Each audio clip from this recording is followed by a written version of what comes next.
Alrighty, and we're on. So I'm here with Ray Morcomb today. How are you, Ray? Good. Got a walk down here this morning, so I'm warmed up, ready to go. So for people that don't know Ray, and even if you're watching the video, you probably can't even tell, but Ray's actually, so you're legally blind, is that correct? Yeah, that's correct. Yeah. So the category is like, it's basically, I've got all my vision, but it's restricted to a point where, I don't drive, or, I guess they have a classification where they go, right, so you're not blind, but legally you fall into that category where, can't drive. It's to a point where it's that level. Yep, fair enough. And then also for people that don't know, so Ray's actually, he's you're a karate instructor, MMA instructor. Yep. And you've also competed in international competitions, right? I have, since the age of since a teenager, I think I started competing. Actually, no, first time in Japan competing, I was 9. So, it's been all over the world with it. It's been really cool. Yep. Okay, so let's sort of bring it all back for people so that they can sort of understand a little bit more about your story. So you were born blind as well, like with this, I guess, visual disability, so to speak? Yep. Yeah, that's correct, So basically, born with it, so which I think is an advantage as opposed to someone who had their eyesight deteriorate. I think that'd be, I've met a lot of people like that, and it's a much harder situation because one minute you're kind of here, next minute you're there. So I've always, had it. It's just been normal to me, really. Yeah. And so then when did you sort of, I guess, do you have any memories of when that sort of came to you that, hey, okay, perhaps I'm not seeing things the way that I should, or did your parents sort of bring that up with you? Like, how did it sort of... Yeah. Because you wouldn't know any different, right? No, not really, no. Probably mainly because of my younger brother. So I got a younger brother. He's 2 years younger, my brother Kelly. Yep. And growing up with him, and, the older brother's kind of the boss, you're leading the way. And then as we're growing up, he's kind of like... can you see this? Can you see that? I'd be like, nah. And then my younger brother probably knows my eyesight better than anybody because he's been with me from as a baby, like whole life. So he really knows what I can and can't see. It's quite funny, Wow. So even to the point when we used to get in fights with each other. So when you guys would blue, like was it fisticuffs or was it just normal kid stuff? Always just punch-ons always, especially once we started doing karate, then boxing, and then I'd always beat him up constantly, and then he'd really turn the tables on me, actually. Yeah. Fair enough. Yeah. So then what about your parents? Like, how did they sort of approach it with you? Well, they... when I was really little, we went to like the Royal Blind Society, and they kind of gave mum and dad a bit of an insight, and it was really invaluable actually because their kind of way was they were like, look, these are the setbacks that he has. This is what he can and can't see. They did a lot of testing when I was like a toddler and even 3, 4, 5 years of age, kind of getting ready for school. Yep. And they just said that as much as you want to help him, as much as you want to kind of, protect him, you got to do the opposite. You need to really put him in the deep end, so to speak. And that was their advice on what will be the best to get the best outcome. And I think it was, because again, like I was born in 1980, so times have changed a lot. And I think that it was kind of that tough love approach to a certain degree, like not radically or anything, but that definitely helped. So I did go to like normal public school as opposed to like homeschooling. So it was a real tricky balance for mum and dad. I think mum and dad did it a lot harder than I did. Yeah. And I think also as a parent, you really feel for your child as well. Yeah, absolutely. Especially like I said, once I started school, and I kind of like I was little, I was okay, but then you start rapidly falling backwards. And then the other thing was too, all the bullying, all the fighting, that all happened. And then it was just, it was a bit of a mess. But it kind of, long term, it all worked out for the best, but during that time period, it's hard. And even now, to the point where my little boy, he goes to the same school that I went to, and even taking him there, when I got him to school, it was like flashback of all these kind of like, not all bad memories, but just that was really hard. Yeah.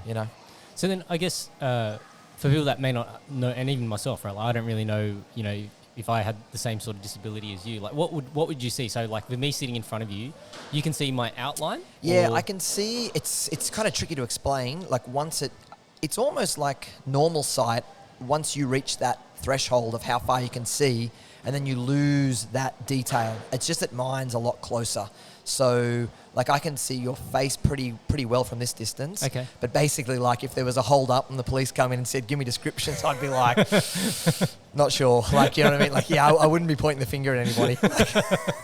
So, it's just tricky to get like the finer details, and especially when it comes to like writing, texting. Like even at the moment with all the modern time with technology, it's a bit of a nightmare. I feel like an absolute dick because I was messaging you to try and organise things. Yeah, no. And like, then it didn't really click to me until I was thinking about it and I go, shit, actually, how does Ray see this? Yeah, no, I do. I message that all the time. Like I'm always on my phone actually. I'm just like squinting and, you know, like just, yeah, you manage, you know. Yeah. It's like Coach Renato said to me one time, he goes, you know, you're not Italian, but you've got that Italian way. He goes, you just make it happen. And it's really true. You just got to just basically do what you can. So yeah, I can still message and all that stuff, but you know, it's a little bit harder than normal. Yeah.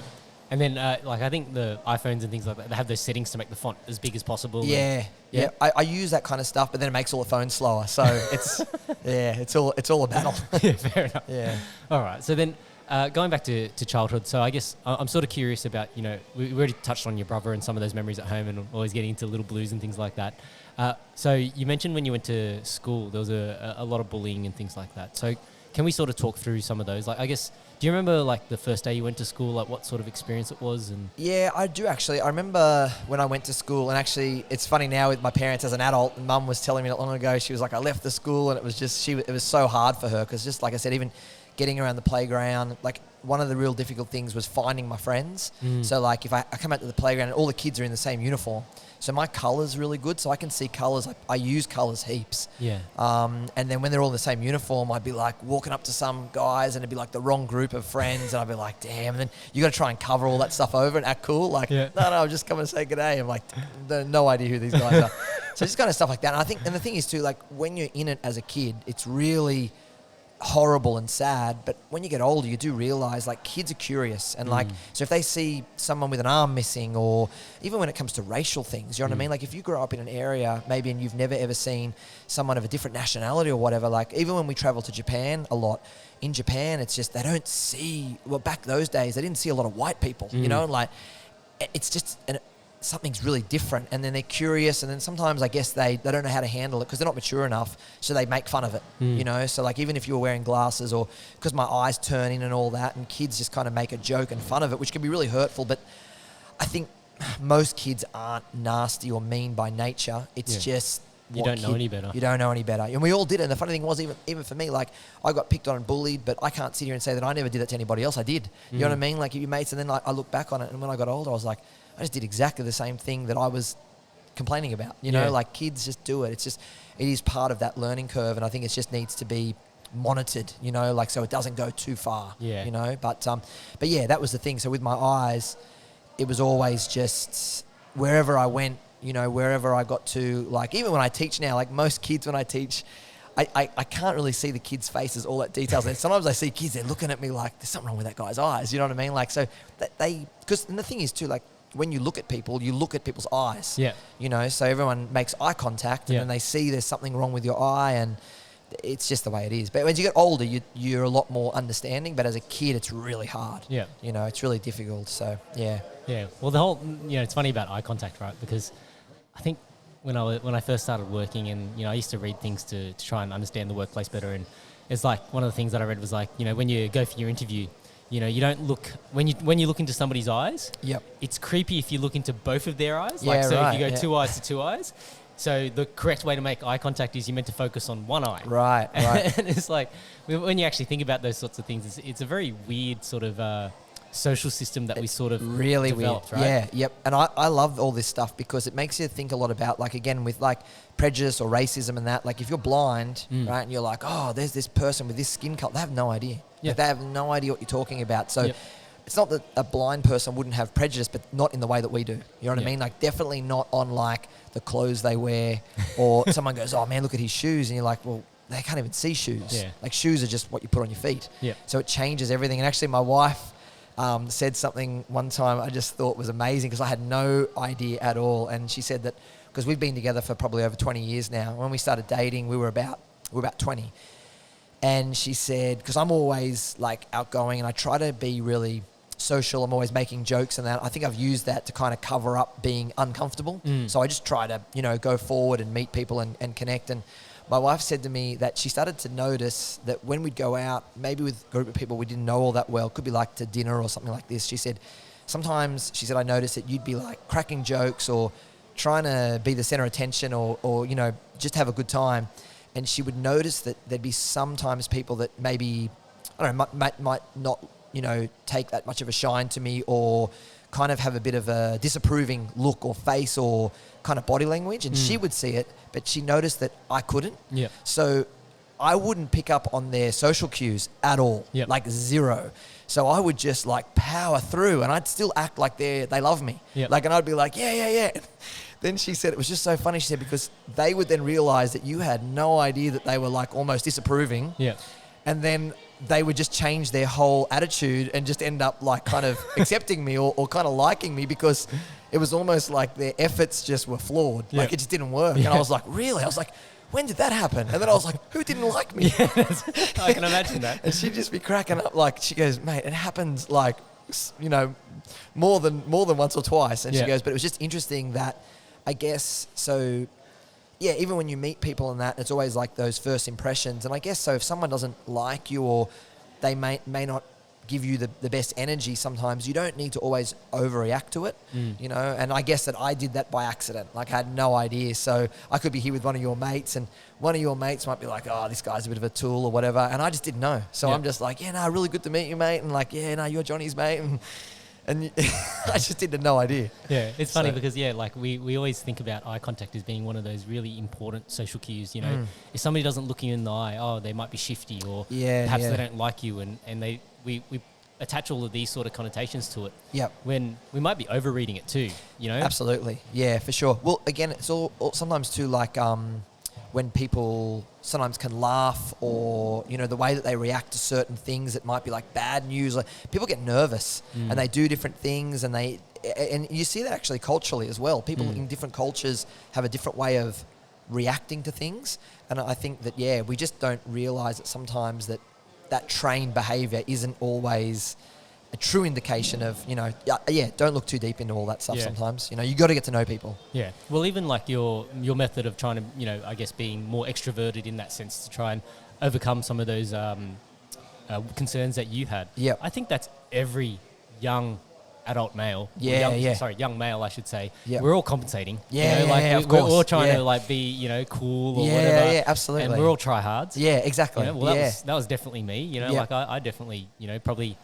People would probably say that I was cocky, and I would say, yeah, absolutely, I was probably a cocky little shit. Yeah. But that was like, I was compensating for these things that I absolutely didn't have. Yeah. Right? Yeah. And you sort of wear these things as your armor, and you sort of lead with the front foot to try and cover up these things in hopes that, you don't get found out. Yeah, exactly. Right? 100%. Yeah, so, for sure. Yeah, that I think that would resonate for so many people from that perspective.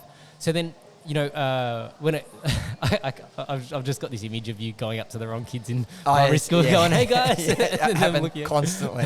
And then it happened when I started going out into pubs and bars and nightclubs. Like, I'd be like, they'll be looking at me like, who's this dude? I'm like, have a good night. It's free.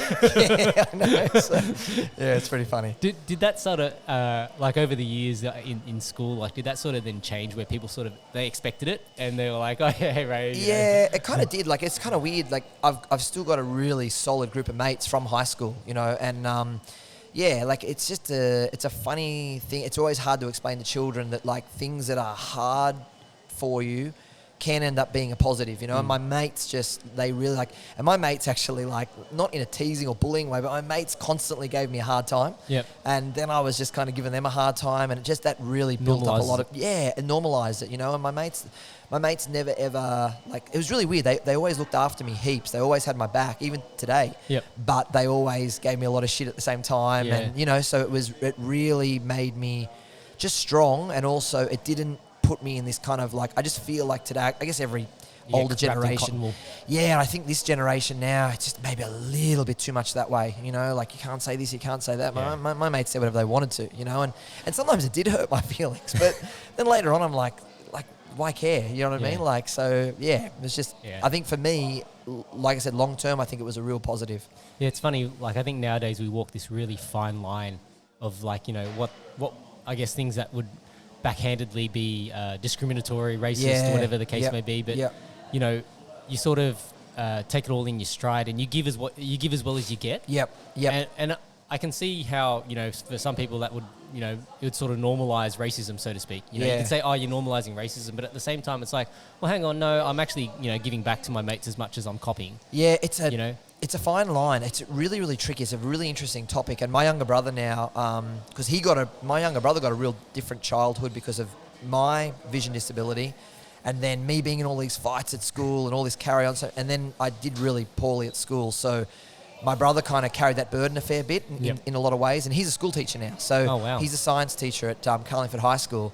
And so my brother's always had this real anti-bullying. He hates bullying. He hates, like, because he's seen what I went through, you know, and he was always sticking up for me the most. Like literally at school, like we'd be in fights and he'd be diving in, and he was always, and he's 2 years younger, but he was always trying to not protect me, but just like help. He was always trying to support. So if I was getting bullied and I was in like trouble, he was all in, you know. And it was interesting. Not long ago, he said to me, he goes, it's really funny. He goes, like, at school, he's trying, you know, he's fully against bullying and any racism or anything like that. He said, but now it's got to the point where it's like it's gone too far. And he said, like, sometimes at school, he goes, because he can't say things to students from a professional point of view, but there'll be some boy in the classroom, he said, he'll just be acting out and just saying these really weird, stupid things. And he'll be like, oh, no worries. Some of the boys will pull him into line, but they can't. Yeah. So they all kind of sit back now. And he said, so sometimes these kids who will naturally get some type of, you know what I'm trying to say. Like they're meant to find a boundary. They're meant to find a boundary, and their mates go, hey, dude, like that's not funny, or that's not cool, or you sound like a bit of a dick.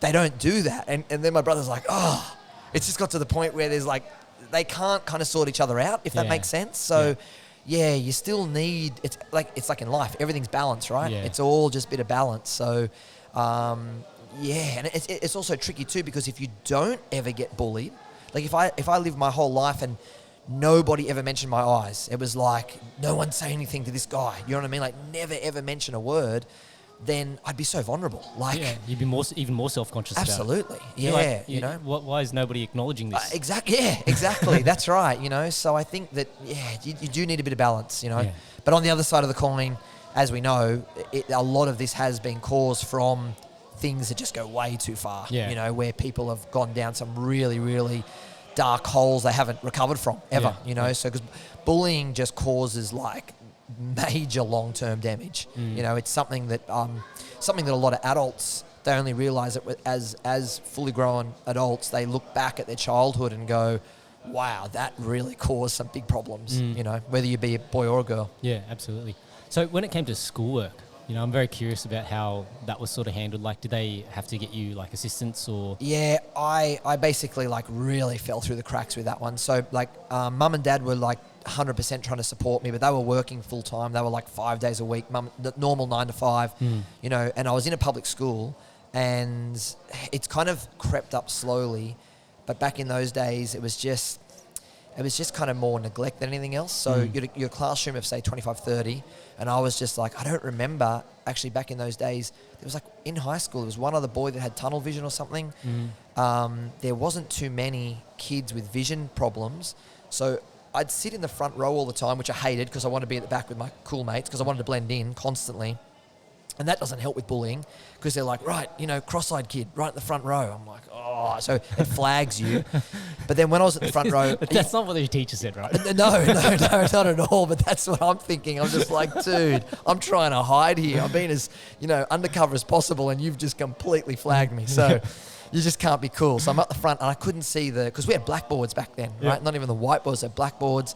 And I couldn't see it from there either. So I had this like mini scope, this one eye binocular that I'd be like looking up. It was just the whole process was way too slow, and I just fell further and further and further behind. And I think too, I was actually talking to my wife about it only yesterday because we were chatting about doing this podcast, and I just said, I think a great deal of my setbacks come from embarrassment, just being embarrassed. Like when kids are embarrassed or ashamed, they will go the opposite way completely. You know what I mean? So I was trying it was so difficult to fit in that, you know, with my work at school, I was using magnifying glasses and like little eye binoculars, and it was shit, you know. Wow. So I really, really fell behind badly with it. And then we had the education department back then would have like what they'd call an itinerant teacher would come in to help. Yep. When I had them one-on-one, I was okay, like, you know, nothing wrong with my brain. Like I was able to learn. I just couldn't see. Yep. So, but that was really limited work. So yeah, long story short, it was just a big fail, you know. And then on top of that, once I got to high school, doing all, like I was fighting constantly, And so I was on the wrong side with the teachers, and it was school was a big fail. Yeah, fair. So, but that's just life, just the way it goes. Before we come back to high school, you sent me a couple of videos that I watched, and one of the things that sort of struck me was that I think it was your mum, and she was talking about the first time that you went to martial arts. Yep. And so I'm guessing obviously the martial arts was to sort of trying to help you with the bullying, correct? Yeah, 100%. Right? Yeah. And then in the video, and I'll put a link for it as well so that people can go and watch this video. But it was interesting because your mum was like, I think another kid came up and said hello to you. Yeah. And obviously, the bullying at your school might have been that bad that you turned to your mum. You said, "Mum, he said hello to me." Yeah. I think I was really young. I was only about 8. Like, I think I was just getting into primary school. Yeah. Infants was okay, but primary, back with the site at the school was year 3 through to year 6. Yep. So the kids are just older, and at that point in time, it was just not going well at all. I didn't want to go to school. Like, I literally was protesting to go to school. I wouldn't say every day, but at least weekly. Like, I was in tears and that. And then when I got to, it was really old school karate, like really old school. And the instructor was he was ruthless. And he was just like, you weren't allowed to talk. There was no bullying. Everything was really, really kind of militant, that old school Japanese style, you know. And it suited me because the kids you just had to follow suit. Yep. And then I made a good group of mates. It was really disciplined, really structured. The training was really hard. I did it for 2 weeks and was like, I don't want to go back. But mum and dad were like, no, you need to do this, So, so I really found a good group of mates at karate because they were kids that were in that same environment. They basically were respectful and in that disciplined environment. I'd never been in that before. Like, I was playing soccer at the time and doing things like little athletics, and that was just feral, you know what I mean? And like, even in soccer, I was getting in fights. Like, I remember one time, because I was just fighting all the time, and I remember one time our soccer team was hopeless. We had the world's worst soccer team, and including this half-blind kid that was like, not exactly the star. And I can remember one time we were playing this team, and I always remember that we had this like green and gold jersey, and they had a white and red jersey.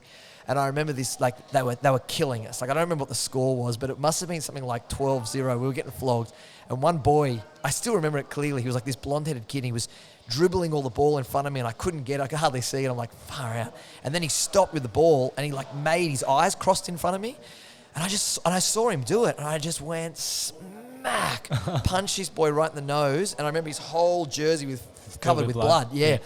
And so that was the thing. It was like now I look back on it as an adult, I'm like, that's just so violent and horrible. But I was just fighting all the time. Like, it was just constantly that boys in that zone, Yeah.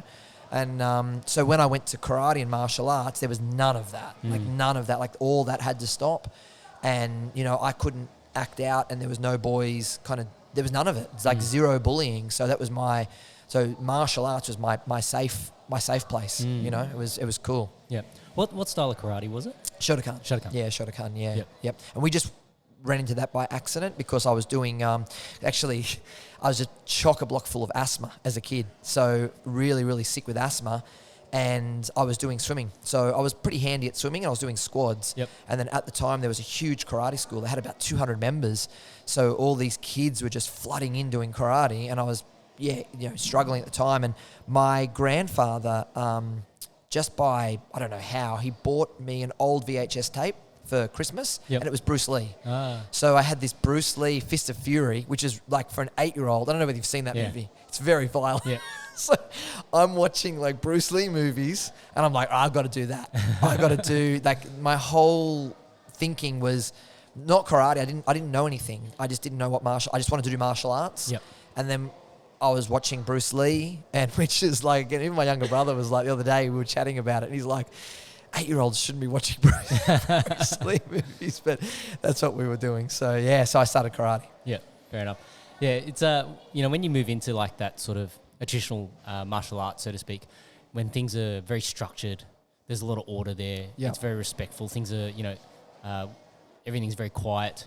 It's very easy for I think for kids to find structure. Yeah, 100%. And I think it's one of those things where I sort of feel like structure's this balance, right? You need structure to be able to learn and develop and grow. Yep. Right? And when things lack structure or things are disorganized, it's very important. It's very difficult to get good at anything. because like you don't even know where to start. Yeah, absolutely. Right? But then, you know, there comes a point where you sort of need to also make sure that the structure's growing with you as well. Definitely. Yeah, absolutely. It can be limiting. Can be very limiting. So, you know, when you went to high school, I'm actually very curious what your teachers would say about you. Like, I guess, do you remember anything like what they wrote in the report cards or anything like that? Yeah, I mean, I had, you know, it was interesting. Last year, I have to send you the video. Last year, I actually did a talk at my high school. Oh, wow. So I went back and gave a talk about basically just exactly the same as this, really. My whole life going from leaving, you know, at the end of year 10 and just basically falling out, all the trouble I was in, being suspended for fights and everything like that, and then just how I'd found martial arts and, you know, my career or journey with it all, and then went back to the school to talk about it. But look, I had some good teachers. There was a man there who's still at the school, Roger Nickel. He kind of like, back then we had like a head of girls and a head of boys department, and he helped me out a lot. But I was acting out. Like, it wasn't like I was like this full victim either. Like, I was misbehaving a lot too. Like, by that point in time, I was rebelling a lot, and I didn't want to be there. You know what I mean? And I kind of was like, I was angry. I was really angry, you know, and all I wanted to do was fit in and just be under the radar. That was my whole plan. That was all I wanted to do. I just wanted to try and avoid the fights. If I got into a fight, make sure that I won, because if I won the fight, that would build my reputation. And the only reason I wanted to build my reputation was to avoid fighting, because I just thought, because I was actually scared, and I was like, if I can beat the shit out of this kid, the other kids will see it and be like, nah, exactly. And as I got out of high school, some of my mates were telling me that there would be some new kids at the school, and some of the boys would be like, oh, who's the cross-eyed guy? And they were like, dude, do not let him hear you say that. He will jump the desk. And because that's what I was doing. And but I was doing it out of fear. I was definitely not tough. I wasn't this great fighter. I was literally just scared. Cobra Kai. It was. Strike first. That's Strike what I was doing. Yeah, no I was. Mercy. I know, because I was doing it out of fear. I was literally doing it out of fear, and I just thought that aggressive approach would work, and it did. It did work, you know, because the other way wasn't working. But then I was just getting in more and more trouble with the teachers, so I was on there, and it was just this war that kind of happened, you know. So it wasn't good. It was pretty ugly, but school was just, I don't know, it was just something that I had to do. It was like, it felt like jail. It felt like I was in jail, and I just had to get through it. And then my dad was really strict with discipline and that. Like, Dad was a real disciplinarian. So I didn't wag school or anything, because I was more scared of my dad. So getting in trouble. So I don't know. I just got to school and just waited all day so I could finish and get to karate. That was it. Yeah. You know, get to karate and then later on get to boxing. That's all I wanted to do. So then, when I guess when it came to leaving school, was that your choice or was that the school's choice? Oh, they were pretty happy probably, but it was my choice. Like, once I found out I could get out of there, I just wanted to leave as soon as I could. Yeah. You know, so, but... Did you have any ideas what you wanted to do? I actually look back at it now and it's still funny, you know, and it's hard not having an education, you know, really, really difficult. That was the saddest part out of all of it. I lost an opportunity to get my education, you know, and it's really funny how your brain works. I used to have all these reoccurring dreams of finishing school. Like, it was kind of like you end up being like, I don't know whether you get ashamed of it, but certain points I was, you know what I mean? Like, I would have liked to have. I'm really proud of my younger brother, because he struggled through school as well, and I reckon a lot of that was because of me, because I was coming home and telling him how much I hate the teachers, so I was just at war, and that was the example that my younger brother got, you know, which again wasn't my fault, but that's what he had. So he carried a lot of that burden, and then he went on to university, did really well, and now he's a great school teacher, and I love that, you know what I mean? So I probably would have loved to have done. And my wife, she's really academic as well, so it's just a different way. But I wanted to get out of school, and I didn't know what I wanted to do. I just wanted to do martial arts. I was just obsessed with martial arts. And then I just wanted to, because I was fighting, I wanted to be a fighter. So I just thought, I want to fight. I absolutely love boxing to death. I was doing karate, but boxing appealed to me more because I liked the contact, and I just thought it was real, you know, like I wanted to fight.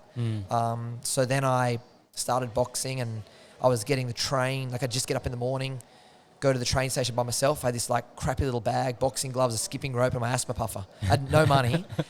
And then I would get on the train, and I was really nervous on the train because I couldn't see a lot. It took me a long time to work out the train systems on my own. I'd get lost, go to wrong train stations and everything. And then I would go to Strathfield, change, and go to Newtown Gym. And that's where I met like Johnny Lewis and Frank and another guy, Bully, and they were the coaches there. And then I come in and I was just like, I was pretty ripped up. I was just training every day and like just crazy kid. And I had this, like at one point I had this big long mullet. Don't ask me why. And I was just training 5 days a week in there. And the thing was, I wanted to be a fighter and I just was desperate to do something like that. And then at the time, Kostya was at the gym. So, and then that was it. Once I knew he was there, I started out in like this amateur class, and my mate, my really good mate, Sam Rutten, he was the one that actually got us to that gym originally. And my younger brother, Kelly. So we'd go down and train. And then Johnny Lewis was like, because we were so well behaved, and a lot of that was from the karate, like we were really respectful, really disciplined, and we just trained as hard as we could. He said, righto boys, you can join the professional class. So 5 days a week I'd be in there, and like sometimes like I'd be working the bag as like a 16, 17-year-old, and I would literally have Kostya on my right on a heavy bag, and like Justin Rousell, like the cowboy who was like, he was ranked like number 1 in the world, WBC, on my left. And like I'm just surrounded by pros and amateurs. It was amazing. It was probably one of the best times of my whole life. Did you feel like, part of the benefit of training is that it's an outlet for all the aggression and all those emotions? Yep. I wanted to just get away from life. Like I was just like, I wasn't going to go to uni. I couldn't do a trade because I couldn't get my car license. Yep. So when I failed, I actually back to school a little bit. One of the big things that was like just sheer devastation was we had a day at school. You know when you do careers day? Yep. Do you remember that? So we had a big book, right? And like the teachers had come in and they were like, we're going to do careers day. And like trying to work out what fits you, you know? And they had all these careers and a description of like from, doctor through to being a garbage man. When I was a kid, I used to joke all the time that I wanted to be a garbage man. Like, because I was like, I don't know. I just kind of I just thought like I'm going to do something that was like kind of honest work, but kind of almost like the reject work, if that makes sense. No disrespect to garbage men at all, you know what I mean? And I probably watched Rocky or something stupid, like I got no idea. I don't know. So, but then when I was on this careers day, I went through this book and man, like the teacher that was doing, I can remember her face. She wasn't really prepared for it. And she was just like, that involves a license. That's going to be like all the trades I could not do, like anything with tools and all that, because it's like risk management and all that, I actually ended up working with a few of the boys when they were doing landscaping. Yep. And I remember one day we were working out at Castle Hill and we hit this big nest of like funnel webs and there's like funnel webs running everywhere. And I was like, holy fuck, I'm going to die. Like, so, and the boys were like, Ray, there's a funnel web on your shovel. And I was like, everything, like, it was just really hard. So I was like, man, what am I going to do? So when I went into the gyms, that was just my complete escape. Yeah. I was just like, I can go in here. I got a coach. I got fighters that I'm surrounded by. I thought it was cool. I thought it was like a strong thing to do. And I just wanted to be a fighter. That was it. Well, it's a positive addiction, right? Positive addiction. Yeah, that's it. And I was really trying to stay as clean as I could. Like I used to drink a bit when I was younger, but like that was more just that cultural thing with the boys. Yep. And pretty much for most of it, I really avoided all drugs and all that. So that was a big thing that my dad tried to instill, was just avoid making things worse than what they are. So martial arts was my positive addiction. And then, thinking back on your time, with Johnny Lewis and the boys there, what were some of the valuable lessons that those guys gave you? That gym was really unique. Like I was really lucky. We got into that gym right at the tail end of it before it actually shut down. And it was like out of a movie. Like you'd go in there, it stunk. The place just reeked. It just smelt of like sweat and blood. It was pretty horrible. And they had this rule, like I didn't know, because they're all cutting weight and stuff like that. Yep. And you'd open the door to go in, and you couldn't even get in before someone yelled at you to shut the door, because Johnny had this idea on keeping it as like a sauna. Yeah. So it was just like, it was filthy. It was really bad, And you'd go in and I was just like, there's nothing like this at all, And then dudes like Kostya just literally walking around. His English at that point was really poor. And so he didn't speak much. And that just gave him more of a presence. And it was just really, really hard work. Like no mucking around. There was no time there was no kids. There was no teenagers. You were with men. And they were, and Johnny was there, and he just had so much a wealth of experience. By that point, he'd already trained Jeff Fennick and Jeff Harding. There was always media down there, so it was just like to be down there as a kid was, even just to blend in at the back, it was amazing, And like so I just copied everybody. So I'd be skipping. That's how I got really, really good at my skipping, because there was just a lot of skipping, a lot of bag work, and then they do all the kind of pros and the best amateurs. And then if they had time, they'd call you up and you'd be doing pad work in the ring, you know, because usually you'd be training on the floor, and then you get pulled up and getting into that ring was like a privilege, you know. And I just and then like the coaches, like Johnny was always Johnny doesn't, you know, speak a lot. Like he's a very kind of quiet kind of guy, very you know, a very real human being, you know, and very nonchalant. Like Johnny, everything he did, you'd see. Like, you know, Johnny would be probably earning, I don't know, but he was training world champions. So I can only assume he was doing well out of his training. But he would turn up to the gym all the time in like ruggers, some old sponsored T-shirt that he'd have from a fight, and he'd have his pads in like a plastic shopping bag. Like there was none of that. He never flaunted anything. You know, it was really old school. And then like he'd go from training the top people. At one point, he was doing the conditioning work for the Kangaroos, for the rugby league team back in the day. And he'd go from that, then he'd be down the park with disadvantaged kids, you know, Indigenous kids, and he'd be down visiting jails where he'd have ex-fighters had, you know, fallen off the wagon and they were in jail, and he was visiting people. So Johnny's a real people person. You know, it's kind of like, it almost reminds me like that whole thing with Bob Marley about what are you rich in, and you're not rich in like assets or money or jewelry.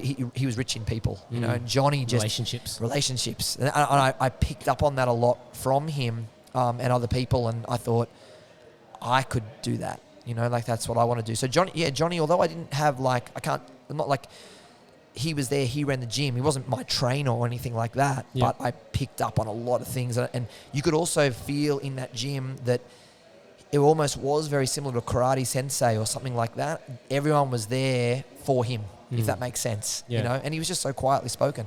He's a cool guy. Well, I think being in any of those sort of environments, there's a bit of osmosis happening there. You know, if you're in a great environment, that will naturally feed into you. I think it goes back into that that adage about, you know, you're the average of the 5 people that you spend the most time with. Yeah, right? I love that. Yeah. So, you know, if you're spending time with people that, you know, are in the space that you want to be in, well, they're going to help to drive you in that just through being in their presence and being in that environment. You know, you're going to pick up things even just by watching, even just by sitting and listening, feeling the emotion, the atmosphere. You know, it's one of the reasons why I always say, you know, if for any aspiring, you know, athlete or competitor, you know, go to the events. You know, even if you're not competing, at least feel the atmosphere.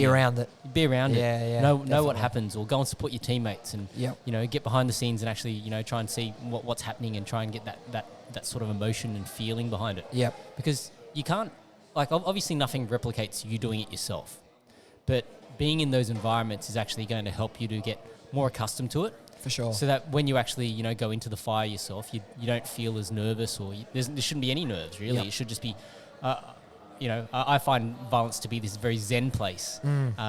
Whereas, you know, when I was younger, much like you, I don't think it was very zen. It was like violence was violence, you know. You're trying to get at your aggression. And you're trying to get at all these, all your own little insecurities. Definitely. And you're trying to take them out externally through martial arts or something like that. But then trying to deal with all this testosterone that's just been dropped on you. You know what I mean? Like for young men and for young ladies, like you're going through whatever you're going through, and everyone's got their own battles, and then all of a sudden there's this massive dump of testosterone that hits, you know, these teenagers.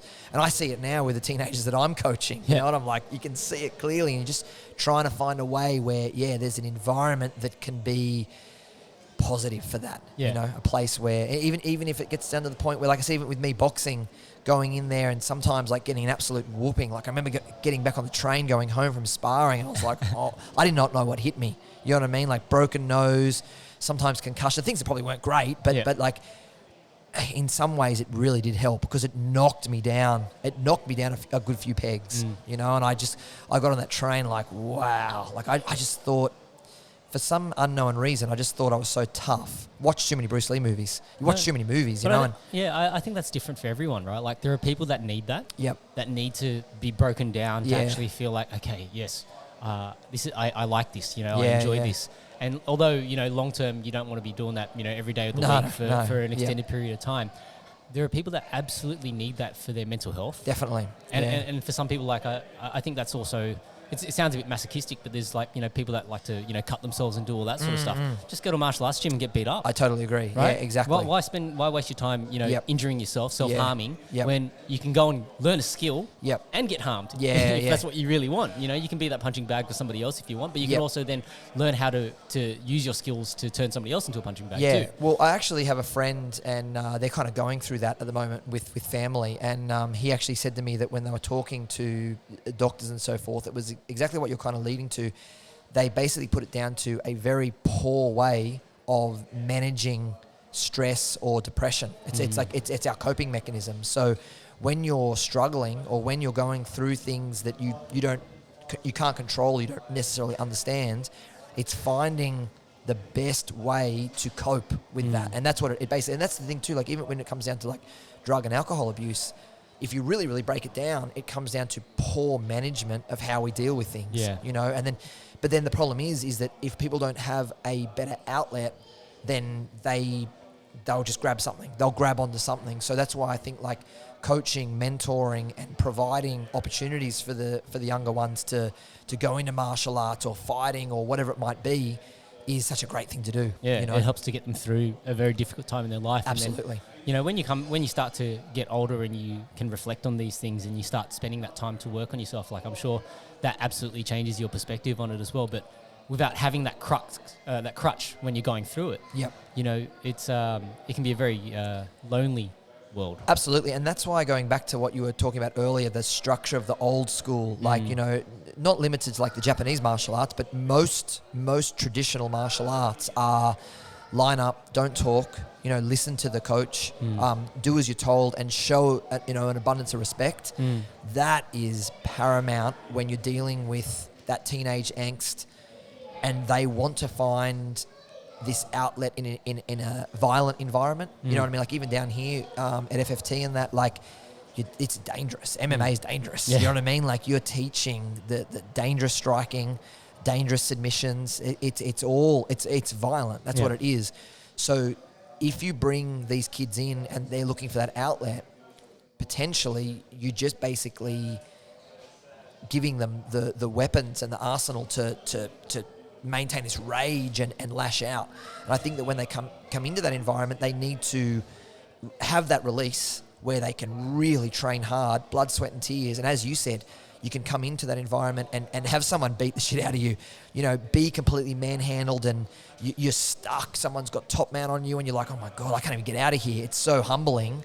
But then they need to also understand that's where that environment where you've got the absolute perfect timing to teach them about respect and discipline, you know what I mean? And teach them how to be humble. Yep. So when they leave that gym, they are a better person. Yeah. I think if that gets lost, if there's too much focus just on winning, if there's too much focus on just competition, it can have an opposite effect. Yeah. Well, I always like to talk about that's the delineation between a fighter and a martial artist. Yeah. Anyone that goes to jump in a ring or get on the mats to compete, you're a fighter. Yeah. You're fighting. Yep. Right? Anyone can go and do that. But to be a martial artist, it's a lifestyle choice. 100%. You're making a choice for your life Yep. that you choose to be this particular thing. And what does that mean? Well, in exchange, that means you sacrifice a lot of time to obviously chase this endeavor. Yep. Right? And it's an endeavor that doesn't necessarily give you accolades. Yep. Right? There's no belt for being a martial artist. You can get a belt for being a fighter. Yes. Right? Yeah. And becoming a world champion or whatever. But, when all your career is done, the martial artist is the one that is still in and out of the gym every single day training or doing something every single day that relates to that martial arts journey. It's a journey that never ends because the learning never stops. Exactly, absolutely. Right? Yeah, I think the other thing that's so important as well is that, like I said, again, back with not just teenage boys and girls, but anyone that's struggling, can be adults, as well. And I think that you can put them in an environment where, and you can see even here with Coach Renato, he has that respect. They need to respect their training partners. Yep. And they need to have that respect from the coach. And sometimes martial arts is cool. Boxing's cool, Muay Thai, Jiu-Jitsu's cool. Everyone, BJJ at the moment's the big buzz, If you get them in that environment, then you can start to say, okay, look, you now need to follow instructions. You need to follow rules. And also you need to have accountability. Yeah. And that can be the environment that actually makes that click happen with them, because school failed. You know, maybe, I mean, they're not going to university. Maybe they're doing TAFE, but a lot of kind of kids can be, you know, through juvenile, or some adults out of jail, or so in that general society, it's failing. They're not seeing that. It's not working for them. But in a martial arts environment, in that gym, like I said, back to with Johnny Lewis and that, even like I said, the minute you put your foot in the door, they're like, close the door. Like you're under their instruction from the foot in the door, you know, and the round timers are on, and you follow the timer, and you follow what the coaches are doing, and all of a sudden the naughtiest kid at the school is completely doing as they're told. Yeah. You know, so it's a great way where you can use that as the vehicle to, like I said, accountability is a big one. You know, like I heard a great story with Johnny once where, I don't know whether you remember, it was a while ago, there was a really good kickboxer, Muay Thai fighter, Paul Briggs, and he ended up going across to boxing, and I think Paul Briggs fought for the WBC world title twice. He lost to Thomas Adamak, a Polish guy. And the story was, I'm not sure how true it was on that, but he came down from the Gold Coast, and he's a pretty wild kind of dude. He was a DJ and all this stuff, and big party animal, but a great fighter. And they said he had an opportunity to train with Johnny Lewis. And Johnny Lewis, he was new in Sydney, and Johnny said be at the gym at whatever time it was, 9 a.m. or something like that. And Paul Briggs got lost trying to work it and find it, and he was late. And he went to train, he said sorry. And Johnny said, no, that's okay, no problems and that. And he just ignored him. And Paul Briggs was there apparently just going like, what do I do? And so he said it didn't work with him at all. And then Johnny said, I'll see you tomorrow, 9 a.m. And he was like, yeah, right, okay, I've let him down. It's like that, you know, discipline of being you know, on time. So the next day he arrived early, and then Johnny Lewis apparently like punished him again for being early. I don't think it was like for being early, but it was more punishment for being late the day before. Yeah. And he said, no, I want you here at 9 a.m. So on the third day he was there at 9 a.m. and then they worked from there. Great. But I think even just with the kids, just having that structure from the very, very get-go of, you're in this gym, you've got to work under these rules. You know, it's really important in martial arts because you've got people sparring and fighting together. And if you don't have control with the coach, you can have pretty bad outcomes. Yeah. You know, and it's also, I feel like you need to have that respect for yourself. So a lot of the times when people, you know, if they do have other things going on in their life, they don't necessarily have that respect for themselves either. You know, they're still trying to find their own personality. They're trying to find out who they are. Yeah. And so coming into these environments where, okay, you know, because you don't respect yourself, you don't respect other people. Yeah, exactly. Right? Like it starts from you. Yeah. I'm a little bit curious, you know, for you at this stage in your life, you know, when you think back on it, obviously, you know, you're born with this thing. You can't really do anything about it, right? And I'm sure you would have gone through a whole gambit of emotions, right? Like being angry about it. You know, obviously trying to compensate for it and all these sorts of things. So I guess what I'm curious about is, you know, I get from a spiritual aspect, how did you approach it? You know, like do you believe in a God? Like, were you angry? How sad? Like, how did you sort of approach all this sort of thing? Yeah, it makes you feel really isolated. That's probably one of the hardest things too. Is like, I think with a disability, or it could be anything, like even racism. You know what I mean? Like, you read all these different things where you do feel isolated. Like, it's kind of like you can't connect to someone. It's almost like, you know, if like you have a couple of mates who had the same eyesight problem or something, you can kind of like, oh, thank God, I got a few guys a few people that understand. So you do feel quite isolated. And I think most of it was just being really angry all the time, like all this anger. But then I compensated a lot of that with humor. So like, I just started to like try, because you got to get some light, otherwise everything's just so horrible. You know what I mean? I'm just walking around like this kind of tough guy wannabe, you know, in fights and angry, and it wasn't really who I was, you know, at all. Like, as a kid, I was pretty happy-go-lucky. So then I just started like making a lot of jokes and like just becoming like the you know, the typical class clown. And then that got me in more trouble too, because like I started to get good responses from all the kids. So I was always just practical joking, doing jokes. I've always used humor as a big outlet, and using humor always helped me to connect to people. So I probably connected a lot more to people with friendship than I did with even martial arts. Martial arts was more of a, I guess, like a more deeper relationships, you know, like with coaches or people I met or people that I really respected kind of thing. But through just joking and being a clown and having a lot of fun at life, I made a lot of good friends through that. And actually, even with my wife, she was like, you know, like when you get older, you're like, how come, you know, we started, she's like, oh, I just thought you were funny. She's like, I thought you were really funny. So that's what kind of, you know, created that connection. Because my mates are always like, she must really love you, because it's definitely not for your looks or your money. I was like, they were like, you're so lucky, mate. They go, it's true love.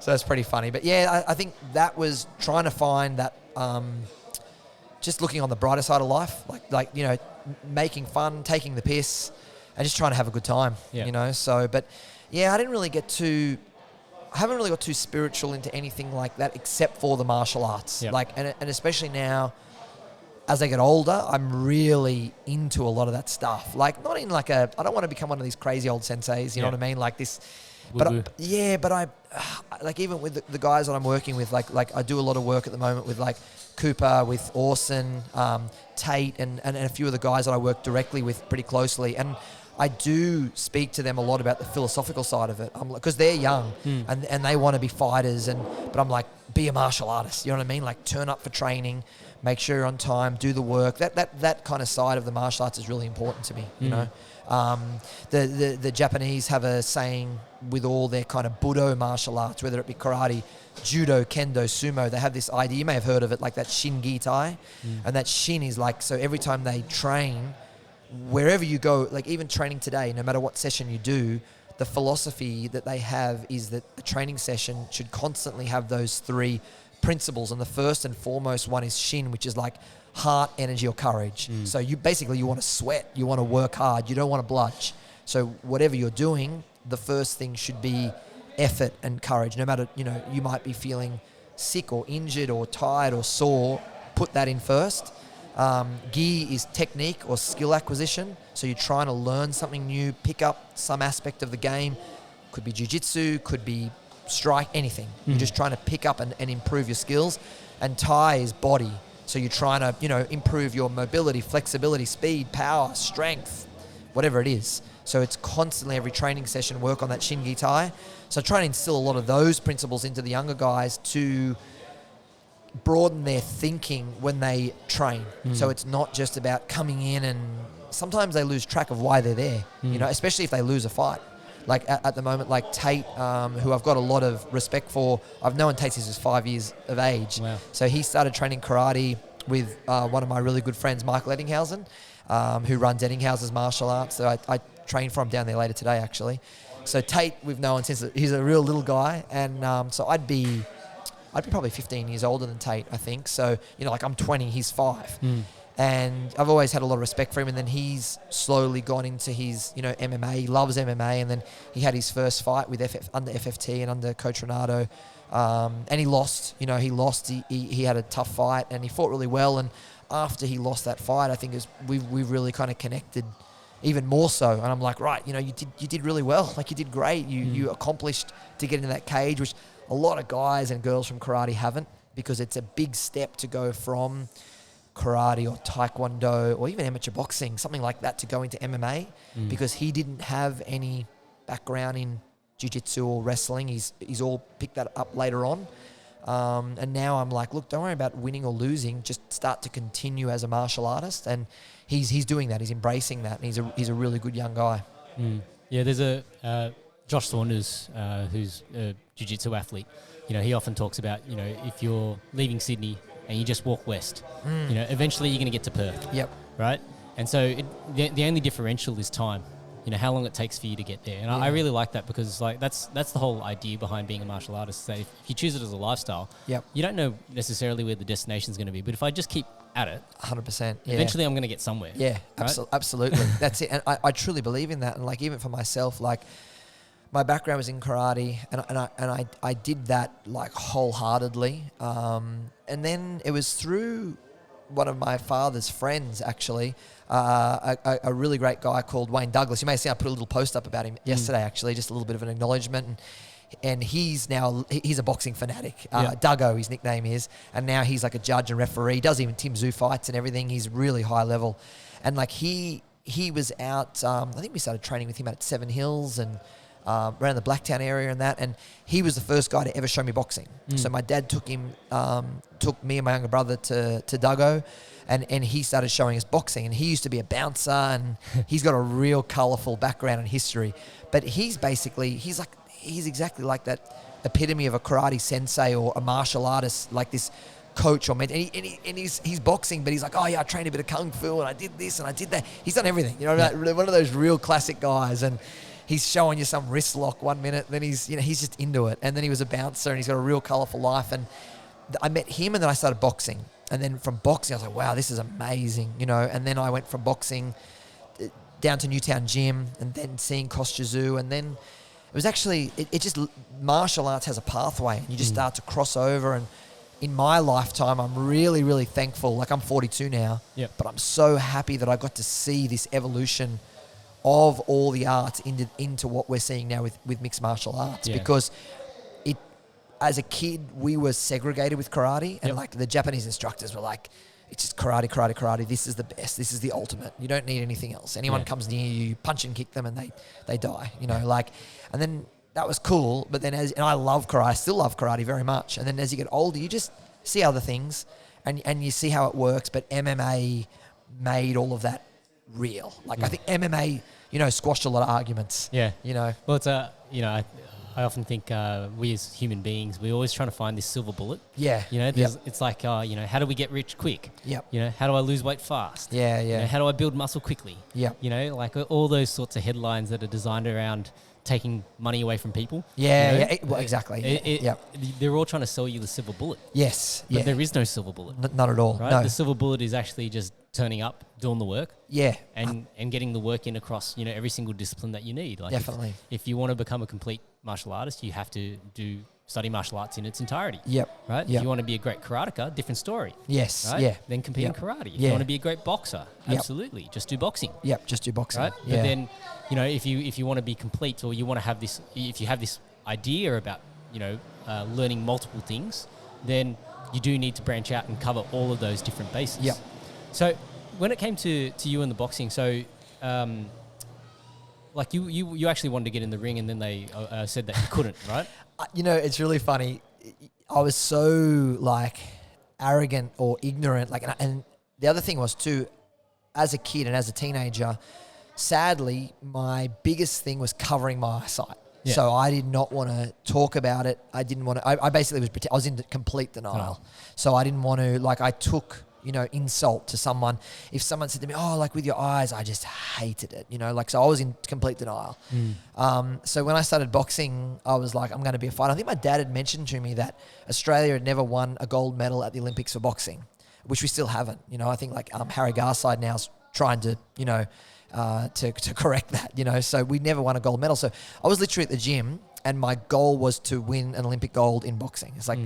It's so, it's completely laughable. Like, it's just a joke. But that was how, I don't know, kind of like crazy I was. Like, I was so focused, you know what I mean? And I was just training 5 days a week. And I got a scholarship. It's so silly. I got a scholarship for athletes with disability through the Sydney Academy Sport and then New South Wales Institute of Sport. And I was training with an awesome guy called Dr. Aaron Murphy. So I was as fit as could be. Like, I didn't even really realise how well conditioned I was, because I wasn't doing anything else. I was just training. And I think now, looking back, I think Johnny Lewis and the guys, they must have known that I couldn't fight, but I don't think they had the heart to tell me. So no one really told me. And I didn't talk about my eyesight, so they could see that my eyes were turning in or whatever else, but because I wouldn't talk about it, they never asked. But I think they knew. And then Johnny also knew, because Johnny and a lot of the guys worked through Qantas. Yep. And they knew a guy who knew me through karate. So I'm not sure whether that guy had given them insight and he'd known me since I was a kid.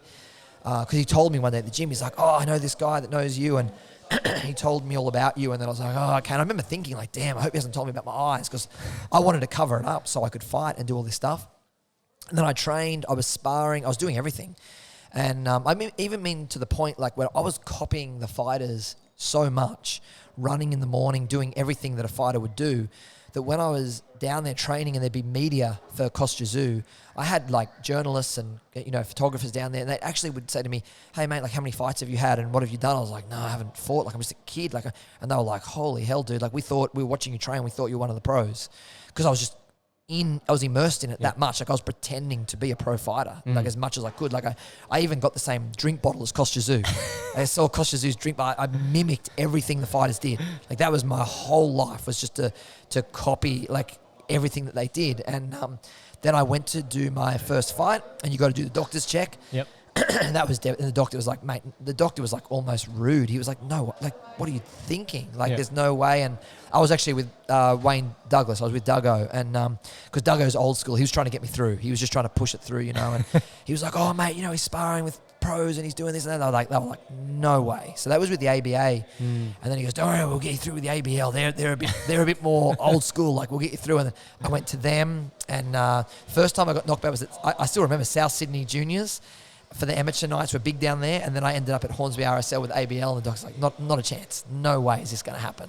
So, and that was it. That was the end of that, you know, and I just was like, I can't fight. And that killed me. Like, I really wanted to. And then it's the same old thing, I think. Once you realize you're not allowed to do something, you want to do it so much more. You know, like, I wanted to just get in there and fight, and I didn't care win, lose or draw. I just wanted to prove that I could get in there and fight, you know, like overcome this disadvantage, you know. And I actually ended up getting a fight. So I don't really talk about it too much in that.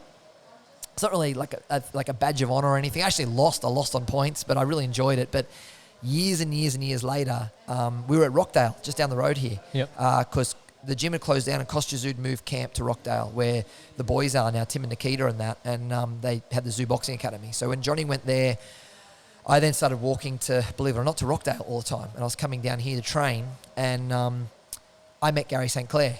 So Gary had come across from Guyana.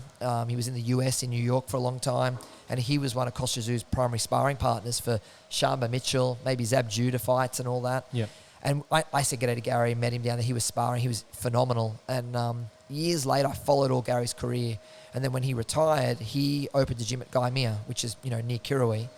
So I messaged him probably now, I've lost track of time, 6-7 years ago, something like this.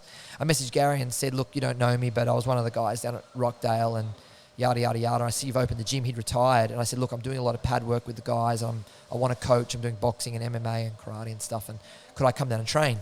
Gary's like, yeah, man, he's such a cool dude. He's like, come down. So I went down. It was just me and Gary at the gym, and he'd opened up. And I walked in. He said, you know, let's train. And it was just me and him. He said, we'll spar. And I was like, holy fuck. Like, I don't want to I just wanted to spar. He was, you know, at that time he'd retired, but he was 2-time world champion. And I was like, oh my God. So I'm in there sparring with Gary. He just like played with me, you know what I mean? Like, but it was a connecting thing. He wanted me to spar. He's like, oh no, you train with Johnny and all that. You'll be right. You spar. And then he said to me, like, you know, you should fight. Like, why don't you fight? I was 37 at the time. And I was like, nah, my eyes and all this. He goes, nah, don't worry about it, brother. We'll get you a fight. You know what I mean? So they do like the Masters for boxing. And it was a pretty funny story. So like, I was like, Gary, I can't fight, man. Like, I've been through all this. I've gotten over it. Nobody sanctioned it. Yeah. And he's like, no, you're too good. You got to have a fight. We'll get you in, man. We'll make it happen. And Gary trained under Johnny. So Johnny, they'd spoke and said they knew me. And Johnny was like, no, we couldn't get the kid to fight when he was younger, you know. And anyway, I was training really hard, and then Gary said, you got to get a doctor. So I know a doctor who I've known for a long time, and he was a bit of a character himself. So I got down there, and I was like, look, he goes, what can I do for you? And I was like, look, I want to do this fight. He's like, what the hell? He knows my eyesight. I said, he goes, oh, I don't know, man. He goes, this sounds pretty heavy. And I said, no, look, I'm going to be okay. I said, I'm pretty good with my defense.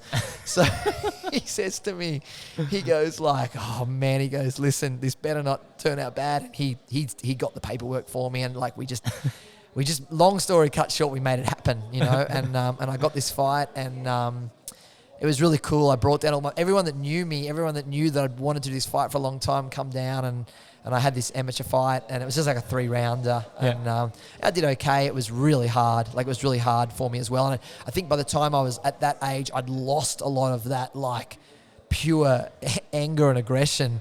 And, you know, I moved around all right. It was really hard to see, like, the speed of it and all that. But no, I really enjoyed it. You know, I lost on points, but, you know, I did okay. Like, I did all right. You know, I could have done a lot better, but it was a great thing to have done, you know, to jump in and to get it out of the system as well. Like, you you know, exactly. And it's just, I don't know, like, it's more funny now than anything else, but, you know, it was a great thing to do. And so for all this time, like, what were you doing for money? Like, how were you trying to make ends meet and do all that? So I started teaching at 19. Okay. So basically mum and dad like chipped in, and they were like, look, we'll pay for this hall and you can start teaching kids karate. So I literally just started teaching karate. Okay. And then just started doing, like, you know, boxing coaching, started a boxing class, and just basically got by just made it up as I went along. Yep. So just self-employed completely. So then I created once I'd met my partner, my wife now, Tanya, she come on board and helped a lot. So we created Evolution Martial Arts and started teaching as much as I could. And then obviously because I was still competing in karate a lot and that, but basically like the whole idea of fighting and doing that was gone. So I was just training for fitness and just coaching as much as I could. And then at Pennant Hills High School, where I completely flopped out, failed and was in trouble constantly for fighting, I ended up starting a program there 10 years ago for MMA. So I'm literally now at Pennant Hills High School every Thursday, and we've got about 50 kids in the program. Wow. And I'm teaching MMA at the high school. It's insane. My mates can't get over it. My mates just think it's the funniest thing ever. So first of all, like, how did you get that across the line with the school? So I was teaching locally, Yep. and we had, I ended up building up like a lot of kids, a lot of teenagers, and we had some really good students doing karate, and I was running boxing classes and so forth. And then one day I had a gentleman come up, and he had his 3 kids training with me for some time. They're only young, and he was a really nice guy, and he's in a suit and tie, and he just said, mate, look, I love what you're doing with the kids. We've had our daughters and our son with you for some time, and he was just really, really nice, gave like a lot of great feedback. And he said, you should be doing this in schools. Like, you should be coaching. I was like, I know the amount of red tape. My brother's a teacher, and I was like, I didn't know what he was. I thought he was no idea, an accountant, a parent, like he looked like he was like a solicitor. I had no idea. And I was like, thanks very much. He said, look, if I could make it happen, would you be interested in doing it? He said, but I'm very serious. I was like, yeah, for sure, no worries. I didn't even think much of it. And it turns out that he was, very high up in the education department. Wow.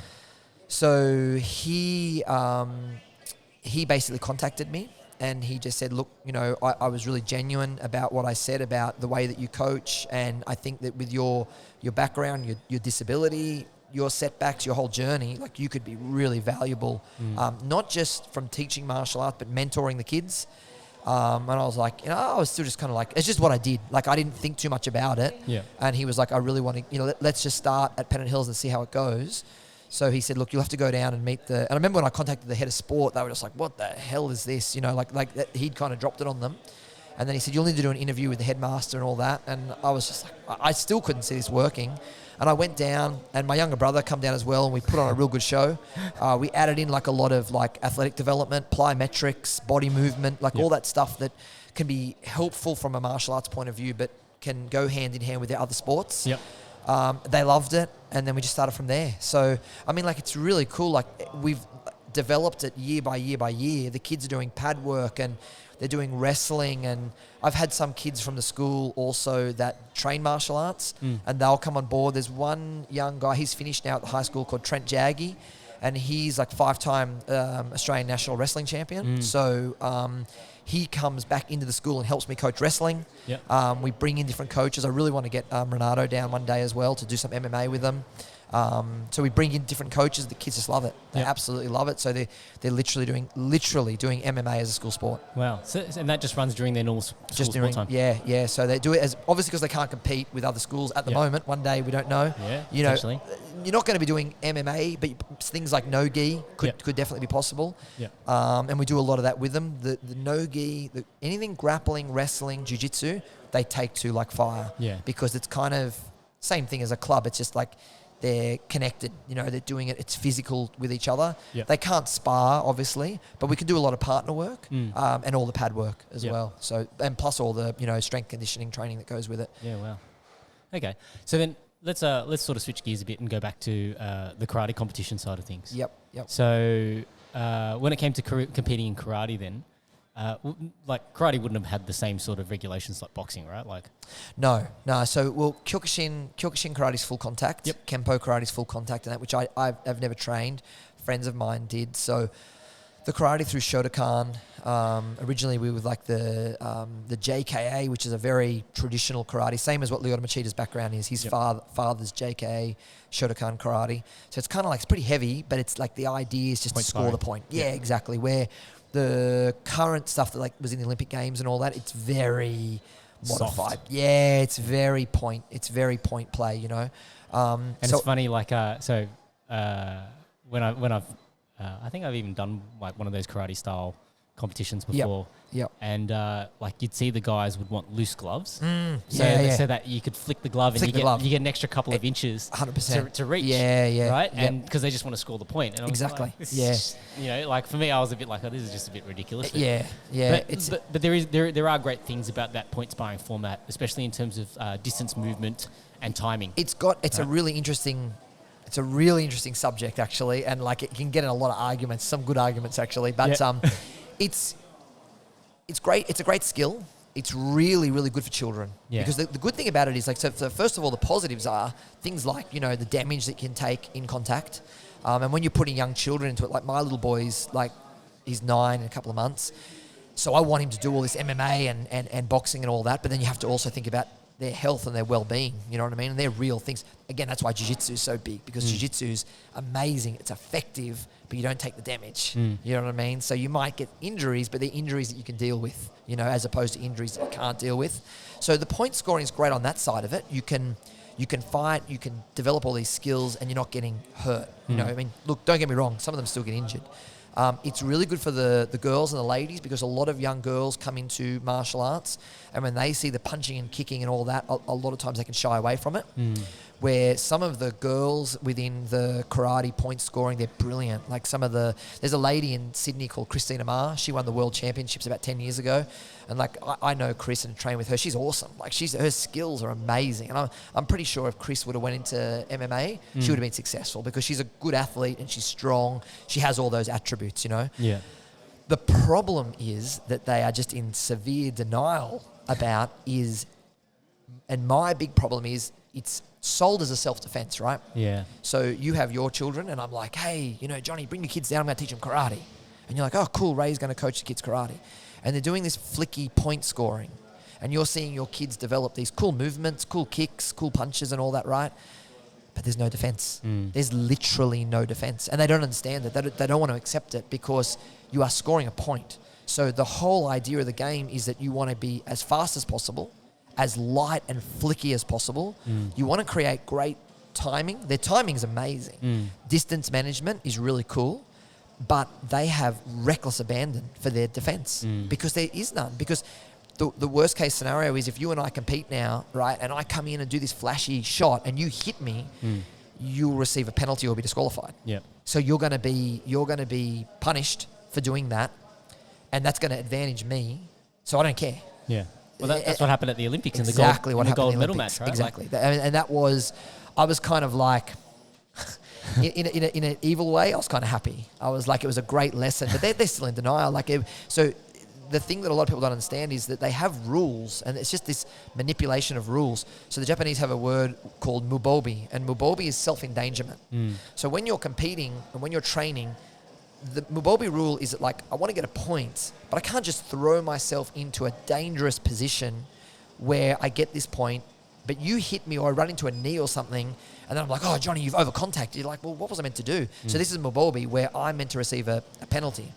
So what happened in that scenario was, in the final, the guy that was losing had recklessly thrown himself in, like reckless abandon, like literally opened up into the space, threw like a body shot, which they throw regularly in karate. It's like this like reverse punch they call like a gyakuzuki. It's not that it doesn't get used in boxing or MMA, but it's a low. You're not going to get much out of it throwing straight right or straight left to the body, and someone can come back with a hook or something like that, right? But it's an easy point in karate. It's a fast, easy point. So he's throwing that in, and as he's throwing in, the guy's kicked. And he's literally ran into this kick and been, apparently knocked out. And then they've awarded the gold medal to the guy on his back. Yeah. And I'm like, that is basically, if there was ever any argument for the sport going in the wrong direction, or not the sport, sorry, the martial art going in the wrong direction, that's it. Yeah. That is it. I'm like, I watched that and was like, but I still had people from karate that were trying to defend it. Yeah. They're like, these are the rules, and rah, rah, rah. I'm like, dude, it's the epitome of the sport. Yeah. They finally made the Olympics, and everyone across the world, like anyone that's a fighter, looked at that and was just like, what? Not interested. Not interested. It did them, and all they needed to do was go, what he did was wrong. That was a mistake, and it was a mistake. It literally was a mistake. He dived into that gap. He ran into the leg. He got kicked. Where had they have been bouncing and the guy that was disqualified, the guy that lost, had they have been standing there, the guy throws a big roundhouse kick out of nowhere, boom, knocks him out cold. Sure, it's still going to be, they're going to get backlash that the guy that kicked him got disqualified, but they are the rules. The rules are it's not full contact. Yeah, you could have just touched him with it and you would have won. That's what you're meant to do. That's exactly right. So if like me and you can't stand here, right? And I just go, boom, big right hand, and you get hurt, they're like, because the thing is, the reason what a lot of people don't understand is that if you and I, it's like sparring, right? If you and I spar now and I go, hey, Johnny, let's go really light. Like we're just, let's just go nice and light. And then I hit you hard. The reason I landed that shot for was because you were unaware. Yeah. You were like, dude, like I just thought we were sparring lightly, and then you've just thrown something all out. These are meant to be the rules. Yeah. Correct. That's right. So that was what we'd agreed on, you know. So it's the same thing. So if you throw a full contact kick, the other guy is not aware of it. So therefore, had he been disqualified, I'd have been like, yeah, like that was silly. Like, why did you do that for? You just gave away the gold medal. But that wasn't the case. Yeah. You know, so yeah, it's just, that's what karate is. That's what it's become. And that's why I wanted to get into something like boxing and then into like MMA, because my whole background was learning it to be able to defend myself, to be able to fight, you know? Yeah, it's funny. Like I think as things progress, we sort of move further away from what the original goal was. Yeah, absolutely. You know, I say this all the time about Chinese Kung Fu. I have a karate background too. Yes, yeah, I remember you telling me, yeah. But, you know, like especially with a lot of Chinese Kung Fu styles, like why were these things developed, you know, thousands of years ago? Well, it was for survival. Yeah. You go into war. Yep. A lot of the times in those situations before the invention of guns, it was, you know, swords, staffs, sticks, you know, whatever sort of weapons that you could use, you know, rakes, chairs, benches. Yeah. Like they've got like forms or kata for all of these different styles of weapons for that purpose of trying to train to develop to use a spear or whatever. I read a lot of the weapons were actually farming utensils. Farming utensils, Right? Yeah. And so, but like over time, it's like, okay, and part of the reason why we're seeing such a cool development in the mixed martial arts space is that, you know, when you can have an agreement that, hey, we're not just going to do the technological race and look for the biggest gun, right? Or the biggest bazooka or whatever else to just blast everybody to smithereens. Now we're taking away all that stuff, and all you've got are literally the weapons that are on your body. On your body, yeah. Right? Yeah. Then you can see some really cool developments in terms of how things go. And then when you go sports specific, you look at every single style, whether it's boxing, even like boxing compared to kickboxing. Very different styles in terms of how they stand, because, you know, when you add the kicks, the range changes. Everything changes, yeah. Right? Then if you go kickboxing to Muay Thai, again, very different. The elbows and the knees make a big difference. The clinch makes a big difference. Yep. And then even with your Muay Thai clinch, there's specific rules about you can't reverse hook, so you can't like sort of reap reverse and like sweep over the leg like that. So you compare like that with like, say, the clinch work in that versus, I guess there'd be some sort of elements that would cross over with Greco, but you can't hook the legs in Greco. Yeah. Right? Yeah. So you can see like all the styles sort of develop just because of the rule sets that they operate under. Yeah. And so as we sort of, you know, tried to create more and more of these sports, the sport aspect then delineates from the self-defense aspect. Absolutely. Yeah. And that's what's happened, I think, across the board with like Taekwondo, because I've spoke to a lot of like really high-level Taekwondo coaches, and even they quietly have had a bit of a negative. They're like, man, it wasn't like this. This is not how it was back in the 70s, you know? And they're just like, it's just getting more and more refined. Judo, I've heard the same thing. Yep. Like I've heard many sources say to me that like the Olympics was the reckoning of judo. You know, they were like, it's just throws now, where they used to have a lot of submissions and there was a lot more ground game in judo, which was taken out. Well, it's still there apparently, but they don't train it because it's not in the competition. Yep. So it's a waste of time. Yeah. That's the problem with sport, is that, and the same things happen with karate. Like with karate, for example, like with the katas, you've got all these like throws, you've got knees, you've got elbows. No one trains that. It's not trained because you can't elbow in competition. You can't throw a knee in competition. So all that's removed. So it's kind of like, well, what do you mean? What do you mean it's removed? What does that actually mean? And they're like, well, so basically most of karate is only training for the set rules.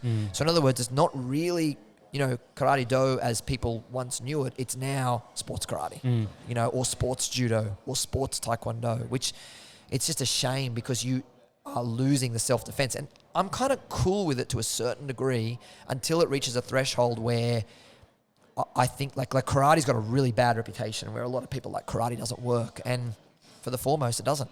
Like a lot of it doesn't work. A lot of it just doesn't work. Like if you get into a street fight, like I've been in fights on the street and I've used kicks, but most of it's boxing. Like most of it, like I've been in some like really good scraps, and I've come out of it gone, thank God I boxed. Like it was boxing. Even from again, I think what a lot of people don't understand with striking is that everyone's mind, and this has come from my eyesight problem. Most people just think of striking as hitting the pad, hitting the bag.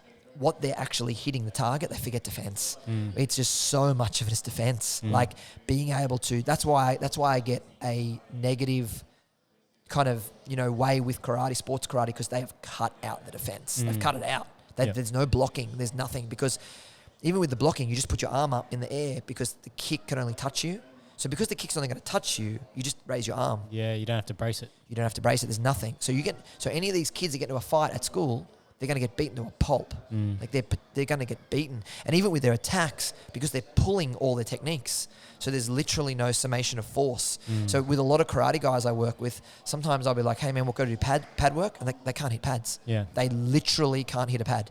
And I'm just like, whoa, that is really weird. Really weird to have someone that cannot actually hit a pad. Yep. They're still good at what they do, but it's not fighting. It's just a funny thing. So I think that, in martial arts, you've got to stay true to what you're doing to a certain degree. You've got to have defense. The great thing about karate is what they do well is their movement.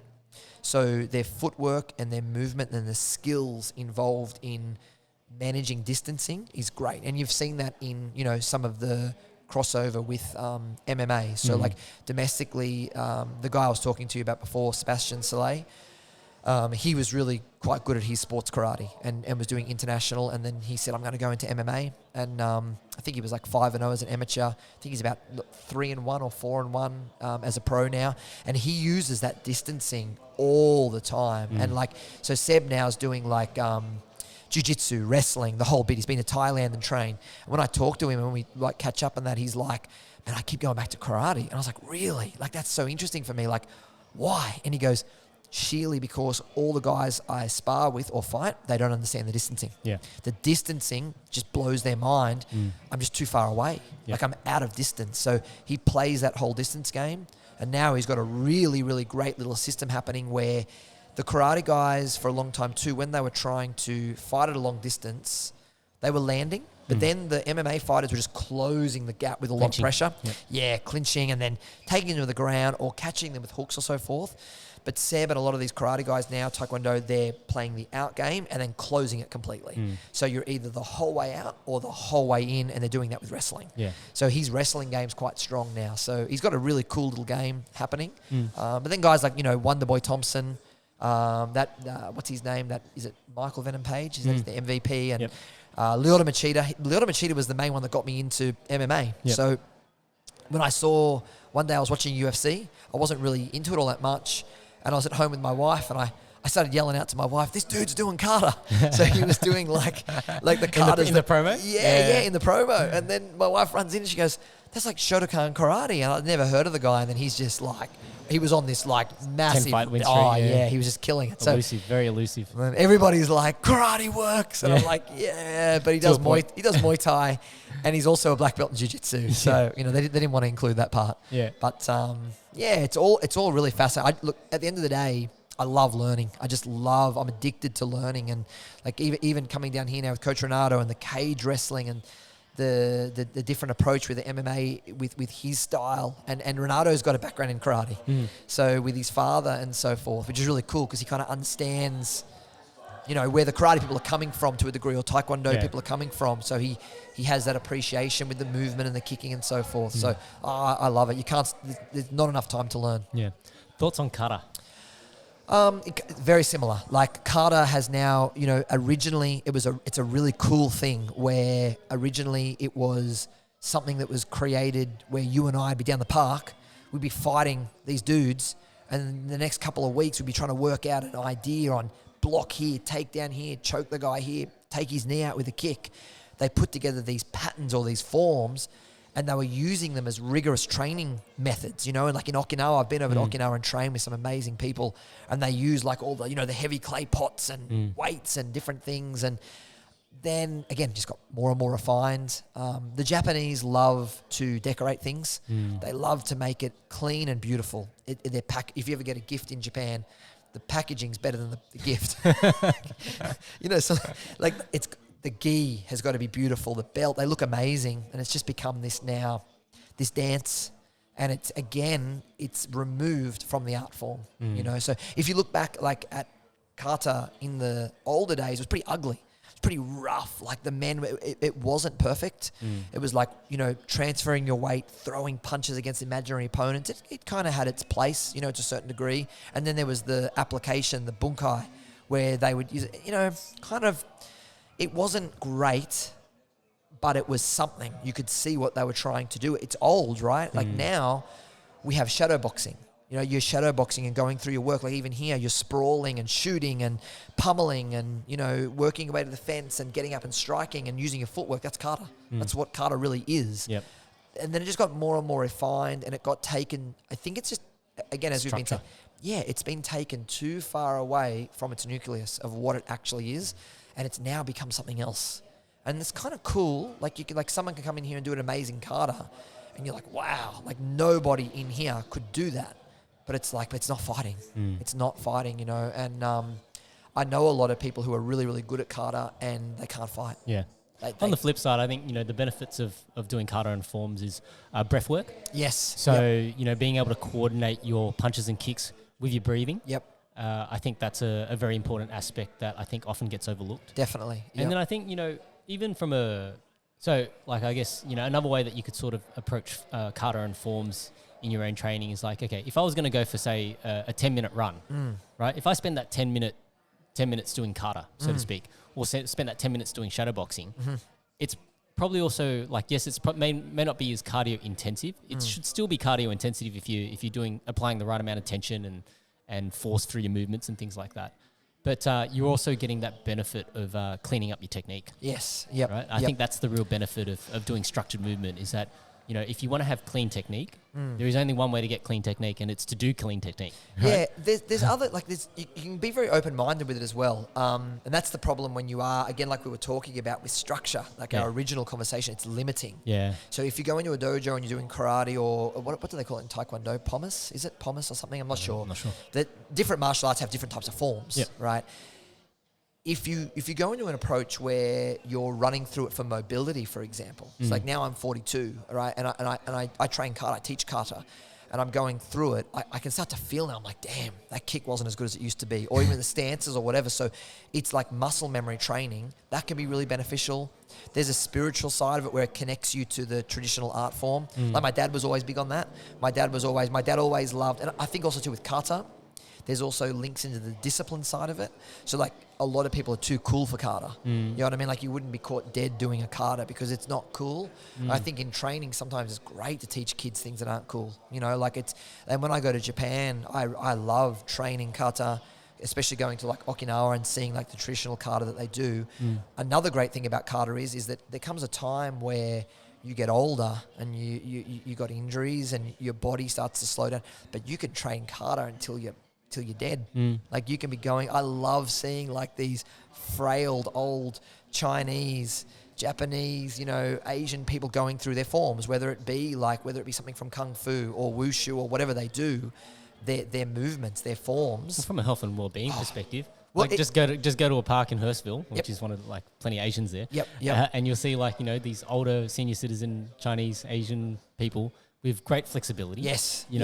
Great mobility. Yep. Because they keep that movement happening throughout life. Absolutely. Right? They keep it as a daily practice. Well, that's right. And kata forms flow into Tai Chi, and Tai Chi and that they flows into like yoga as well. That's what it is. Like even when you're doing yoga, like my wife teaches yoga, and it's just their positions. Yeah. It's just positions of strength. And as you said before, breathing, so there can be a lot of, again, I think kata is a good thing. It's enjoyable. It's good for discipline. It's good. It's interesting. Good for learning the historical side of it. But I read something once which was pretty cool. Well, not cool, but funny. But someone said if they had a fight to the death in 6 weeks, and you had to go out to a hill, and you were going to fight someone to the bitter end, you wouldn't be training kata. It's true. Like you wouldn't be like, hey Ray, what are you doing? You're like, dude, I've got to fight to the death in 6 weeks. And like, what are you doing? I'm like, I'm just trying to get this kata correct. Yep. And you're like, whoa, he's going to die. So. Just on the kata thing. So, you know, one of the things that you got to do was perform a kata at one of the, which was that a competition or? Yeah. So what happened was I was competing. I was doing a lot of karate at that point. Yep. I was competing in kumite and sparring and that, and wasn't doing much good because it's all like speed and distancing, which was havoc for my eyesight. And even again too, although I knock it, there is a lot of skill. It's probably just not good skill, but there's a lot of skill in not hurting somebody. So it's actually bloody hard to punch and kick someone at full speed, get a point and not injure them. It's actually a difficult thing to do, but it's just kind of counterproductive. Did you ever blame, you know, like if you hit somebody too hard, it's like, oh, it's my eyes. Yeah, I was, like I literally was. Like sometimes I just could not get that depth perception, you know, and they would move in, I'd land the shot, especially if I was doing a lot of boxing and that at the time, you know, so...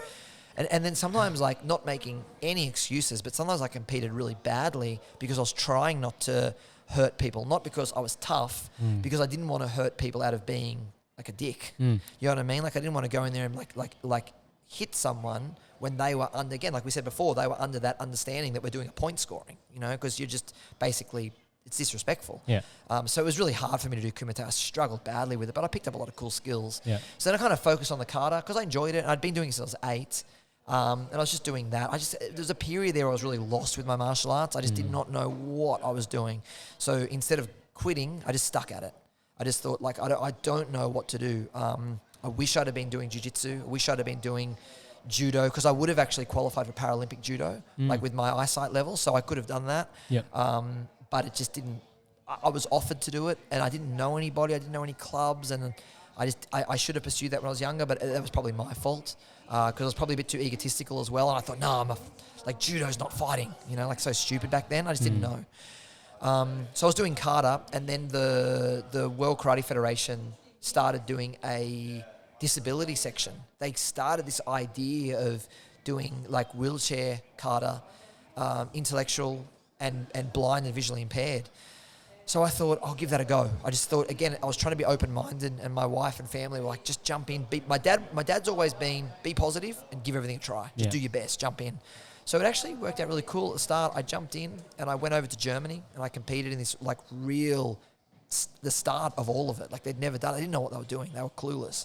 And I jumped in because I hadn't worked with disabilities. Yeah. I had, through the Academy of Sport and so forth, I've done a little bit of coaching with disabled athletes and so forth. So I had some idea, and then I got a big background in karate, so they had wheelchair guys and girls doing katas, and they're trying to work out the rules and all this, and my category was very small. Some were blind, some were visually impaired, and there's a big spectrum when it comes to vision. So then they said, look, we want your help, we want to get this off the ground. So I went to Paris in 2012, and like in Europe, karate's massive. Like it's crazy. Like and it's funny with the Europeans. The Europeans are different. They've turned karate into a soccer Adidas type feeling. Yeah. And they're all pretty boys, you know what I mean? So it's got they got the Adidas gis and the Adidas hair, Adidas belts, and it's all like this. It's almost like soccer. Are there any karate hooligans? Yeah, not yet, but I reckon that's going to come next. The flares will be going off, Adidas flares. So you go to Europe and the karate's huge. It's just massive. You just like, it's really crazy because over here it's so small. And we competed at Bercy Stadium in Paris, and like in the final, they were a 5-day event, 6 TV networks covering it. And like the stadium was 18,000, sold out. Wow. Like just sold out. Like you're in there doing karate, and some of their players and that they're kind of like, they're huge. And in France, judo's massive. So Bercy Stadium, they sell out all the time with judo. Yep. And a lot of their Olympians are like household names and so forth. So I did this competition and I got the gold medal for this it was like a demonstration event at the World Championships. And just out of nowhere, a person came up and said, look, the president of the World Karate Federation, who I'd met once before, he wants you to do a demonstration. And I was like, I don't even know what that means. Like they want you to demonstrate your kata on the finals day. And I was like, so I told the coaches, and they kind of like, they just kind of like, I don't think so. Like, I think, you know, because it was just kind of words. And I was like, yeah, it doesn't sound right. And then they got back to me in the morning. They were like, dude, you're doing a demonstration in front of everybody. So what happened was they had a bronze medal match for the men's kumite, and they had the gold medal match. This is back in 2012, and the gold medal match was between two really famous like fighters in karate. One of them was the Italian Luigi Busa. He ended up winning the Olympic gold. Mm. And the other guy was a guy called Rafael Agaev, and he's brilliant. He's now doing the karate combat. Okay. So he's the guy that just beat Raymond Daniels in the karate combat. So Agaev is the superhero in the karate. He's like 5-time world champion. He got silver at the Olympic Games and that. And he's brilliant. And he used to do a lot of the judo takedowns in karate when they had the two-handed rule. Yep. They changed it all, which again was something unfortunate. But Agaev is pretty cool. So what they did was they did my demonstration right before the final. So basically that ensured that no one was out at the canteen or at the bathroom. They were all there. Waiting for this gold medal match. Yeah, waiting for this gold medal match. And they made an announcement that they're, doing a demonstration and that I had won the competition for, athletes with a disability, the vision impairment. And then I got out, I did a kata that's called Unsu, which is Unsu is kind of like a cool kata. Like it's got a jump and flashy, all the flashy. So when I was really little, like I was a real little boy, and my dad encouraged me because my dad was just always trying to encourage me to do something good because I was kind of, dropping down a bit. And then I saw that kata, there was a jump and cool moves and I just wanted to do that. So I did a lot of work on it over the years and I did that kata demonstration and it was massive. It was just such a big thing for me. So so that's, and I've always taken kata very seriously, like the technical side of it and trying to learn it properly and teach it to kids, but most kids don't want to do it these days. Yeah.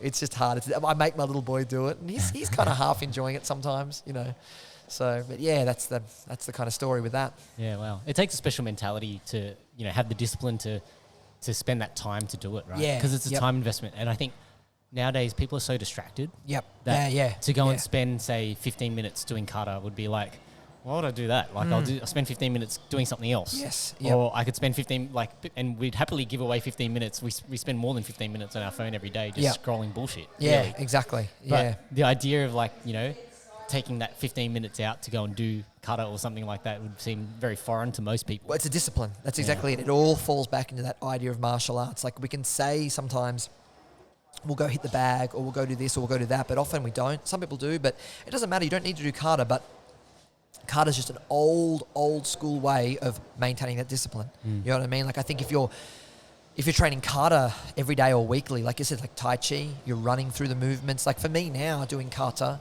I actually find kata really hard now because I've lost that conditioning for it. But it's for me now, I do it for learning and maintenance. Like I'm trying to maintain my mobility with it. I don't want to lose it. Like that kata demonstration that I did back, that was 10 years ago, something like that, 11 years ago. If I did that now, I'd be terrible. Like I could not do it anywhere near that standard, But in other areas, I'm a lot better. Like I'm a lot better, even though my jiu-jitsu is terrible. Like my whole ground game and all that's horrible. It's kind of weird. I actually believe now that I would win a fight against myself maybe 10 years ago. Yeah. Just from knowledge. Yeah. Just from getting knowledge. So now I'm trying to not lose kata, but I'm really trying to embrace other areas kind of before I get too old. I want to learn it. I actually did my first cage wrestling day down here a couple of weeks ago. And I come down and just got smashed. It was just so hard. Like it was so hard and so humbling. And, coach always looks after me. He matches me. He knows. And it's probably so I don't get broken. But I jumped in. I was with some of the guys, jumped in with the ladies. Like, everyone smashed me. Like, it was just really cool. And I walk from here to Rockdale train station. I was walking to the station. I was like, holy hell. And I was kind of laughing at myself. I was just like, and I got home and my family's like, you're nuts. Like, what are you doing? I was like, I'm learning. You got to learn. Like I'm always trying to teach the kids to push yourself and overcome your fears. So I have to lead by example. I've got to try and jump in. Yourself out of your comfort zone. I have to, I have to. I've always tried to do that. I actually find the wrestling, although I'm so bad at it, wrestling, jiu-jitsu, all that side of it, because I haven't done it, I actually find it a lot easier and a lot less threatening than I'm striking because I don't need to use my eyes. And one of my friends, he was originally at school with me, and then he was wrestling with AIS, and his name's Stefan Jaggi. And we kind of reconnected over the last few years. Stefan's a really cool guy. He's at Spike 22 Wrestling out at Blacktown, and they've had Commonwealth Games wrestles and so forth. And he said to me, let's get together, let's like reconnect, because we've had this life in parallels where I've been doing like karate boxing and his life's wrestling. And then we reconnect. He's going, we'll train down the park together. So we're like these like two middle-aged men Wrestling in the park and doing boxing. It was insane. And he's such a cool dude. And one day, like he was telling me, he goes, man, like I don't know whether he's just being nice, but he's like, your wrestling's really natural. He goes, you're very natural. I think a lot of it was probably because I've got such a pedigree in learning martial arts. So I understand how to listen, learn, and follow the instructions well. And he said to me, he goes, you know why you're good at wrestling? I was like, no, because I felt terrible. And he goes, because your eyes. And I was like, oh, what do you mean? And he goes, dude, you don't need to see. He goes, you feel it. You're feeling. Yeah, and I was like, because I just wasn't thinking along those lines. So when I'm wrestling and grappling now, although I'm learning and I'm a beginner, like I'm really a beginner, I'm just feeling. I'm feeling the whole thing. And it's actually a big stress relief. Yeah. Because I don't have to worry about these kicks or punches coming, you know. So, because most of my martial arts, outside of the kata, most of it's been under a lot of stress. And I've got a lot of injuries as well, like quite a few concussions, busted noses, smashed jaw, like, you know, so been quite a few injuries. Yeah. All right, let's switch gears a bit because I guess, you know, I want to sort of touch on relationships. And, you know, you mentioned your dad quite a lot in terms of how supportive he's been of you. I guess I'd like to just, you know, find out a little bit more about, you know, that relationship with your parents. And I guess obviously they've been so good, you know, in terms of your upbringing and all that sort of stuff. Is there any sort of notable stories that you've got that you'd like to share about, you know, how your parents sort of manage this thing with you? Yeah, I think, you know, mum and dad, it's so funny. Like you do realize when you get older, like, and it's tricky because sometimes like even mum and dad, they get a bit like sensitive or emotional talking about it. Especially my mum does a bit. Like she's always like sometimes mum would, like when I was younger, it's just weird. Like parenting's a hard job. Yeah. And mum sometimes would say things like, it was my fault, you know, that you got this eyesight. Or I was like, you know, and that's never been in my head ever. Yeah. Probably when I was a little boy, I used to think to myself like, oh, like I wish I had my brother's eyes. You know what I mean? Like, just, you do think that as a kid, but I've never ever blamed anybody for it. You know, it is what it is, and I've always, you know, taken it on the chin. As much as I would like to have changed it when I was younger, it is what, you know, it is. But, you know, mum has just devoted her life to supporting me, like, too much. Like, I'm actually lucky I've got both of them because, like, when I was a kid, they were, like, tough love and all that. If it was just, like, had I not had dad for some reason, mum even says it today as a joke. Like, I'd come home from school, I'd be crying, being bullied, got in trouble at school, and we'd have karate. And my sensei was really hard and old school. So mum would be like, stay home, you know, and she'd be like, I'll cook for you, I'll do this. Sit on the beanbag, you can watch TV. And then my dad would be like, he's got to go to training, you know, and then I'd be in this conflict because mum would want to mother me and spoil me rotten, like really spoil me. She still spoils me to this day. and then she'd be like, well, you can't not go to training, you've got to ring your father, right? So I'd ring dad on the phone crying, and dad would be like, I'd be crying and telling him all these reasons of what's happened at school today or why I can't train. And my dad would let me say it, and then he'd be say, I'm going to be home. You got to be in your uniform with your belt on and be ready. Yeah. And then I just burst into tears and put my uniform on and go to training. I'd cry the whole way there, and dad would talk to me about, you know, just being stronger, mentally tougher. My dad was so, even from a really young age, everything was about mental toughness, you know, and he had a pretty rough upbringing himself, and he'd been through a lot of things, and he was like, you need to toughen up. You need to face, he constantly told me about facing my demons and turning a negative into a positive. And I hated hearing this as a kid. You know, I just thought that he was being really, really hard on me, and he just didn't understand. But I didn't have a choice because he took that choice away from me. He was like, this is what we're doing. We're doing. And that's what I talk about too, like with a lot of modern ideas, there's a bit of yin yang to everything, because sometimes now, like, you can't force your children. When you can't do this with your kids, I'm like, bullshit, you can't. Yeah. You have to. Like, you force your kids to brush your teeth, force the kids to go to school. Like, there's a balance to it all, but without my dad, I would have been, I don't know where I would be now without my dad. My dad did everything. Like, I'm literally here at training. Like, my dad set me up for life. Like, he set me up, and so did mum. Like, because mum backed dad. They worked as a team. Yeah. Mum looked after me where I needed the care, you know, like even when I was really sick all the time with asthma and all the stuff with school, mum did all that. Mum did the nurturing kind of work, and dad did the stuff that was going to prepare me for leaving, you know, for life. Yeah. And dad was always like, you know, you've got to face this, you know, and whenever I would struggle at karate or even boxing or whatever, and I would break down and be like, I'm losing because of my eyesight, I can't see, he was like, we can't fix your eyesight, so we're going to have to fix your training. Yeah. So you're going to have to train harder. So like even to the point when I was 9 years old, mum and dad went out to the bank and got a loan from the bank to get me to Japan when I was 9. So, and I was in Japan training 6 hours a day. 6 hours a day as a 9-year-old with this vision disability, and just they put me with the best. They just did everything they could. Like in the car, like we'd have a little old Nissan Datsun Stanza. And I remember my dad drove us from Sydney to Adelaide with like one screwdriver in the car. And I was like, when we broke down, he's like, I have no idea. We're going to push it. So like dad would drive me, you know, much like the kids do now with BJJ, like, you know, Orson and his dad Patrick, they're jiu-jitsu. Same thing with karate back then. And whenever there was an event on, my dad would be like, we're going. Like he just, they sacrificed everything. And my brother played rugby league. My brother actually ended up boxing. He was doing amateur boxing and won state titles and all that. But my brother's life was probably dictated a fair bit by what they were doing for me. Yeah. And he kind of had to go along for the ride, you know, which I think, you know, definitely helped him as well. But they probably would have parented that differently had it not been for me. So I like that, you know, because I see the same thing from my mum. She took away a lot of the choices. Like when I was a kid, it was like, okay, you go and do this, you know, after school, okay, we're going to do this activity, or you do this or you do that. Because, you know, people, we're inherently lazy. Yeah, you know? of course, yeah. There's only two motivators in life, and one of them is pain and the other one's pleasure. You do something because it's gonna hurt. Yep. Sometimes it hurts more if you don't do it. Yeah. Or you do something because you enjoy it. Now, there's a problem when you do too many things that are just for the enjoyment, because you probably aren't doing the things that will necessarily keep you away from the pain in the future. Absolutely. But, you know, by taking away that choice, we spend so much time just wasting, you know, our thought power in terms of just going, okay, what do I eat this morning? Whereas if you just take away the choice and go, okay, this is what I'm going to eat every morning. Yes. Right? Yeah. Like it sounds very boring. Yeah. But why? Just take the choice out of it so you don't have to think about it. Exactly. Right?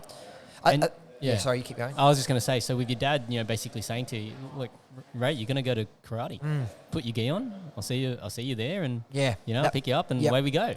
Well, 9 times out of 10, I'd say 9 times out of 10, I got there. Like I'd go into the dojo. Like obviously, there's a lot of times I wanted to go. Yeah. But the times that he forced me to go, 9 times out of 10, I remember crying and like just trying to get the tears off me until I got into the class because I didn't want to show anyone that was crying. Yeah. 9 times out of 10, or even 9.5 out of 10, I'd get back in the car afterwards and Dad would be like, how did you go? And I'd be like, yeah, fine.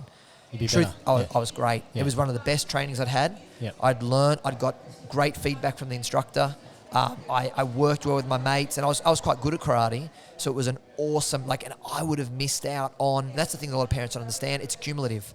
So it's not just one training. Once the kids know they can get out of it, they'll keep doing it. Yep. They'll be like, great, all I got to do is bring out the tears, you know, say that I had a hard day at school, someone picked on me, I've got, you know, my poor eyesight problem or whatever problem you have, and you're going to go to that all the time, and it's going to work. You're going to get the result. I would have missed a massive percentage of training and progression. The hard thing is, what people don't realize is it's very, very hard for parents to do that. Like, as they say, in martial arts or sport or music, kids don't quit, parents do. It's parents quit. Parents just go, I've had enough. And you can't. It's too hard to force you to go. It's too hard. You know, even for me with my club, I see parents coming in with 2 or 3 kids. You can see the look on their face that, you know, they've been battling, you know, these little brats in the car park. You know, to get them into this class, you know. So, kids don't quit, parents. So, my parents just did, the best job for me possible, you know, not without mistakes. I look back on it now with the mistakes they made, but, I mean, what do you expect? You know, it's life. We have to make mistakes. Yeah, absolutely. You know? So, you know, just out of curiosity, before I ask you one last thing, you know, how was that experience as a 9-year-old in Japan? You know, you didn't speak the language. You know, what was that like? Well, we were in training, and like I said, we had this amazing old instructor. His name was Jake Leslie, and he was a Scottish guy. He's like this big warrior. You know, I was so scared of him. I've never been scared of any man in my life more than that dude. He taught with a wooden broomstick, and he used to hit us with it. He'd hit the kids with it. I mean, it's so funny how times have changed. I remember sparring with a boy, and this boy dropped me bad with a shot. He was a tough boy. Peter McLaughlin, you never forget this stuff. It's burnt in your brain. My instructor broke that wooden broomstick across that boy's back. Oh, no. I reckon we were about, you'd be in jail for that today. You know, and it's so we were in that environment, and they said, we're going to Japan. There's going to be training, best of the best, it's competition. and we're going to go to Disneyland, Tokyo Disneyland, and do this tour. And I was just like, I remember being a kid, and I was really struggling, and I just thought, I have to do this. Like, I've got to. I think because, I remember even thinking as a little boy on the floor, hearing this talk about this tour, Australia and New Zealand are going to go to it. And I remember thinking, like, I highly doubt my parents are going to let me do this. And I thought, how am I going to package it? But my dad was listening in, you know. And then I think because I showed such enormous willingness to want to do it, they found a way to make it happen. So we all went, me and mum and dad and my younger brother. And, you know, as I said, they borrowed the money. And I got to Japan, and it was like the heat was shocking. It's heat in Australia, but they have the humidity. Yep. So it's like, it was like some of the days were like high 30s, 40s, but like, you know, it could be like 80% humidity. And I was just like, whoa. And then it was 2 hours morning, 2 hours midday, 2 hours evening training, flat stick. And I was just suffering. And then we were out in a rural area, and we trained. There was a university called Aoyama Gakuen University, and they train, you know, 5-6 days a week. The top university, Japanese university level, some of the best martial arts in the world. Like their judo, their kendo, their karate, sumo, the list goes on, aikido. That university level is very militant, and just like they're forced to do it.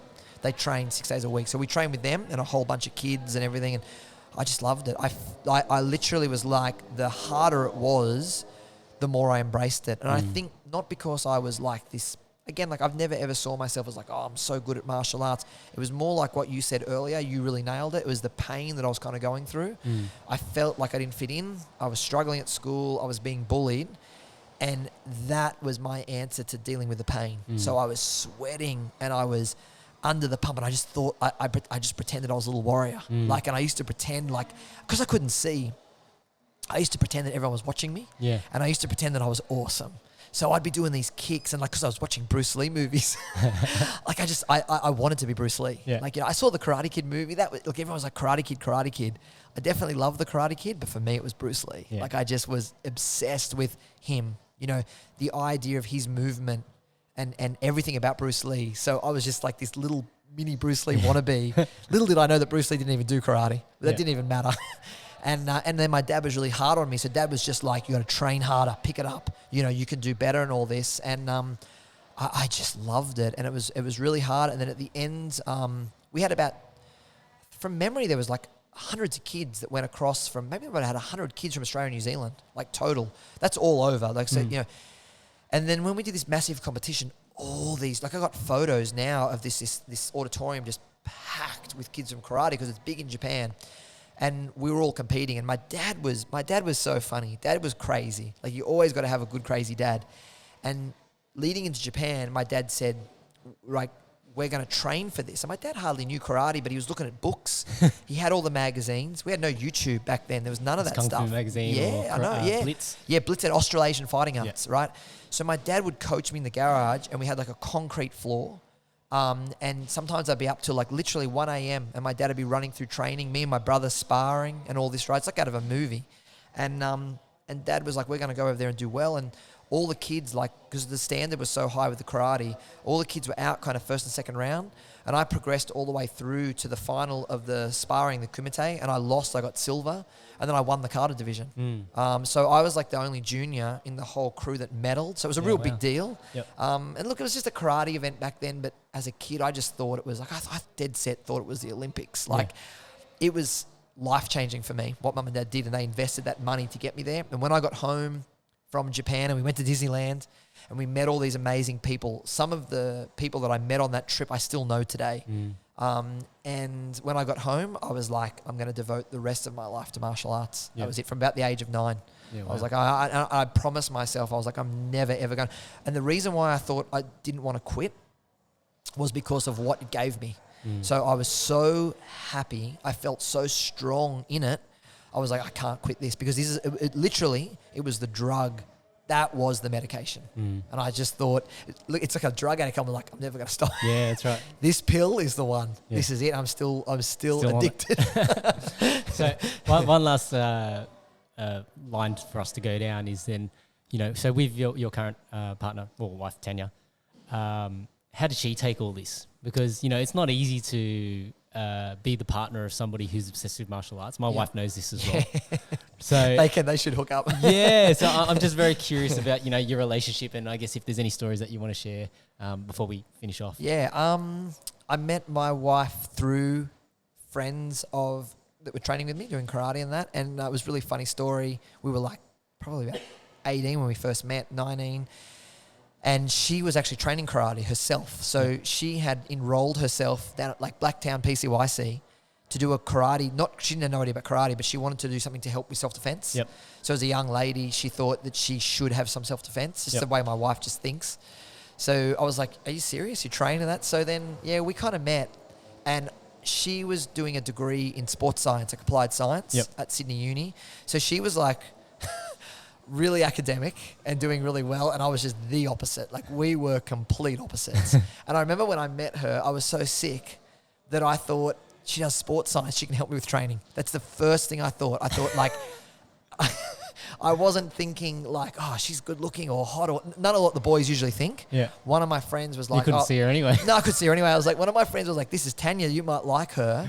And she's doing sports science. So I knew from like the Sydney Academy of Sport and NSWIS and that I was working with sports science. I was like, man, a sports scientist. I'm like, that could work.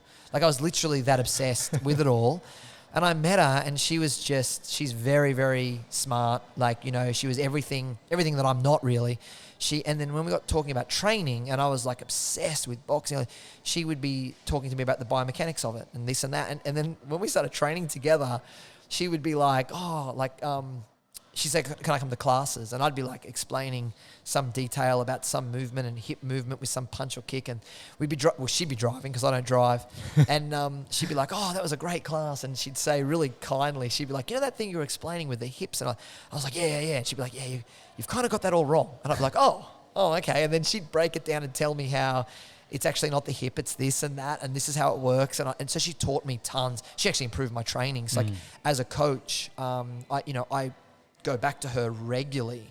Even now with jiu-jitsu and then I ask her a lot about the mechanics of it and how does this work and what does this do to you. And she understands anatomy really well. My wife's actually a radiographer now.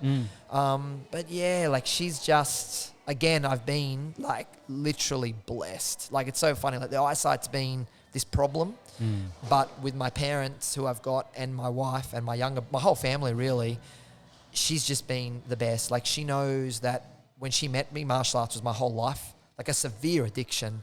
So I think she knew that this is not going to work. There's no compromising this at all. Like I would just be so sad if I wouldn't know what to do. Like, and also she knows that I've got to get out of the house and train. Like lockdown was really bad for me. Like I struggled. Like that was probably me at my worst because all this was taken away. Yeah. And I travel and I meet people and I connect and I train and I coach.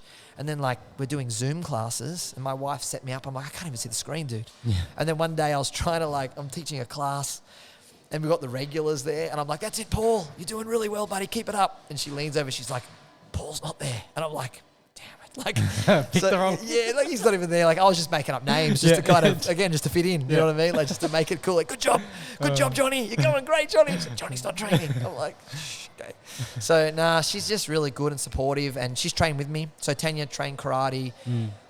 Right up until like she became pregnant, had the baby, and she did a lot of, obviously had the baby and looking after him and that. And then she's back training now as well. So she really loves the training for her own enjoyment. She's enjoyed martial arts herself. So I've been really lucky. That was just luck. Yeah. She's trained boxing with me for years. We had our honeymoon. We went to New York for our honeymoon.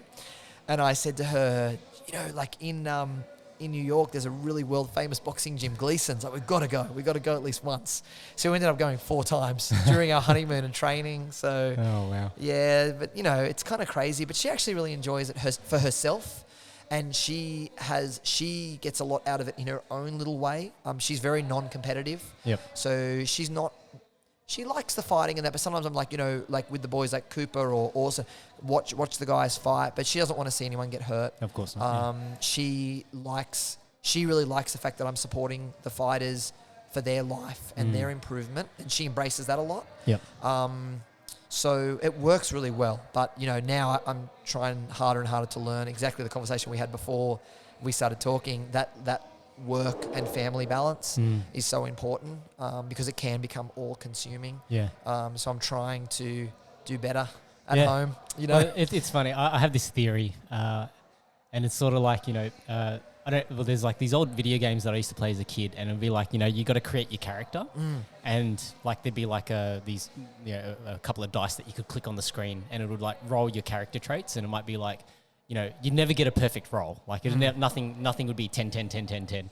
Like always it'd be like you might have like an 8 here and then a 3 there and blah, blah, blah, blah. But like, so my theory is that, when we come into this world, we all get this roll of the dice. Nothing's ever going to be perfect. But, what you get in one area or what you lack in one area, you make up for in another area.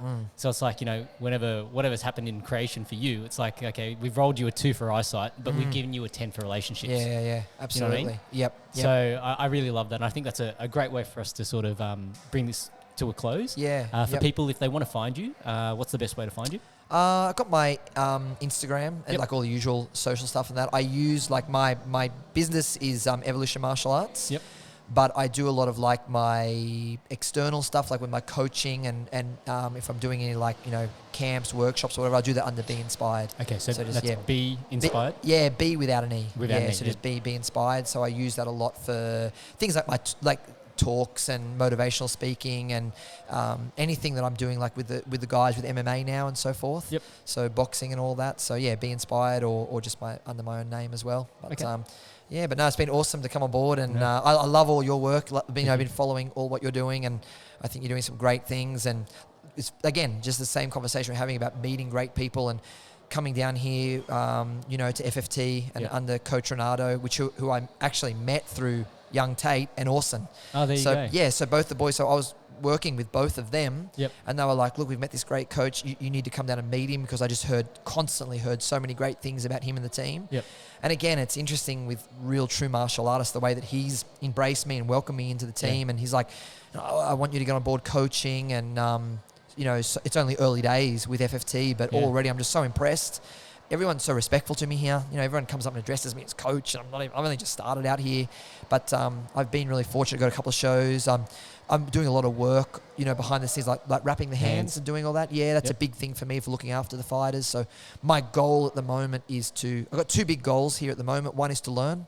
I just want to learn as much as I can, and then where I can support Coach Renato behind the scenes as much as I can, because as this team's growing and becoming more and more successful, and the higher up some of the better fighters get, I want to try and come in and support him with more the beginner level amateurs and the guys that, where he can be tied up in certain places, and he might be able to say, look, get down here and help these guys on the night, as you do yourself. Go down and wrap hands, take classes when he's away, and just be there to support the foundations of FFT, because as Renato's doing, he's bringing together a lot of great people, and I can see that here, and I'd love to be a part of that, even if it's just a small part. Yeah, no, absolutely. All right, thanks for listening, everyone. No worries. Thanks very much. All right.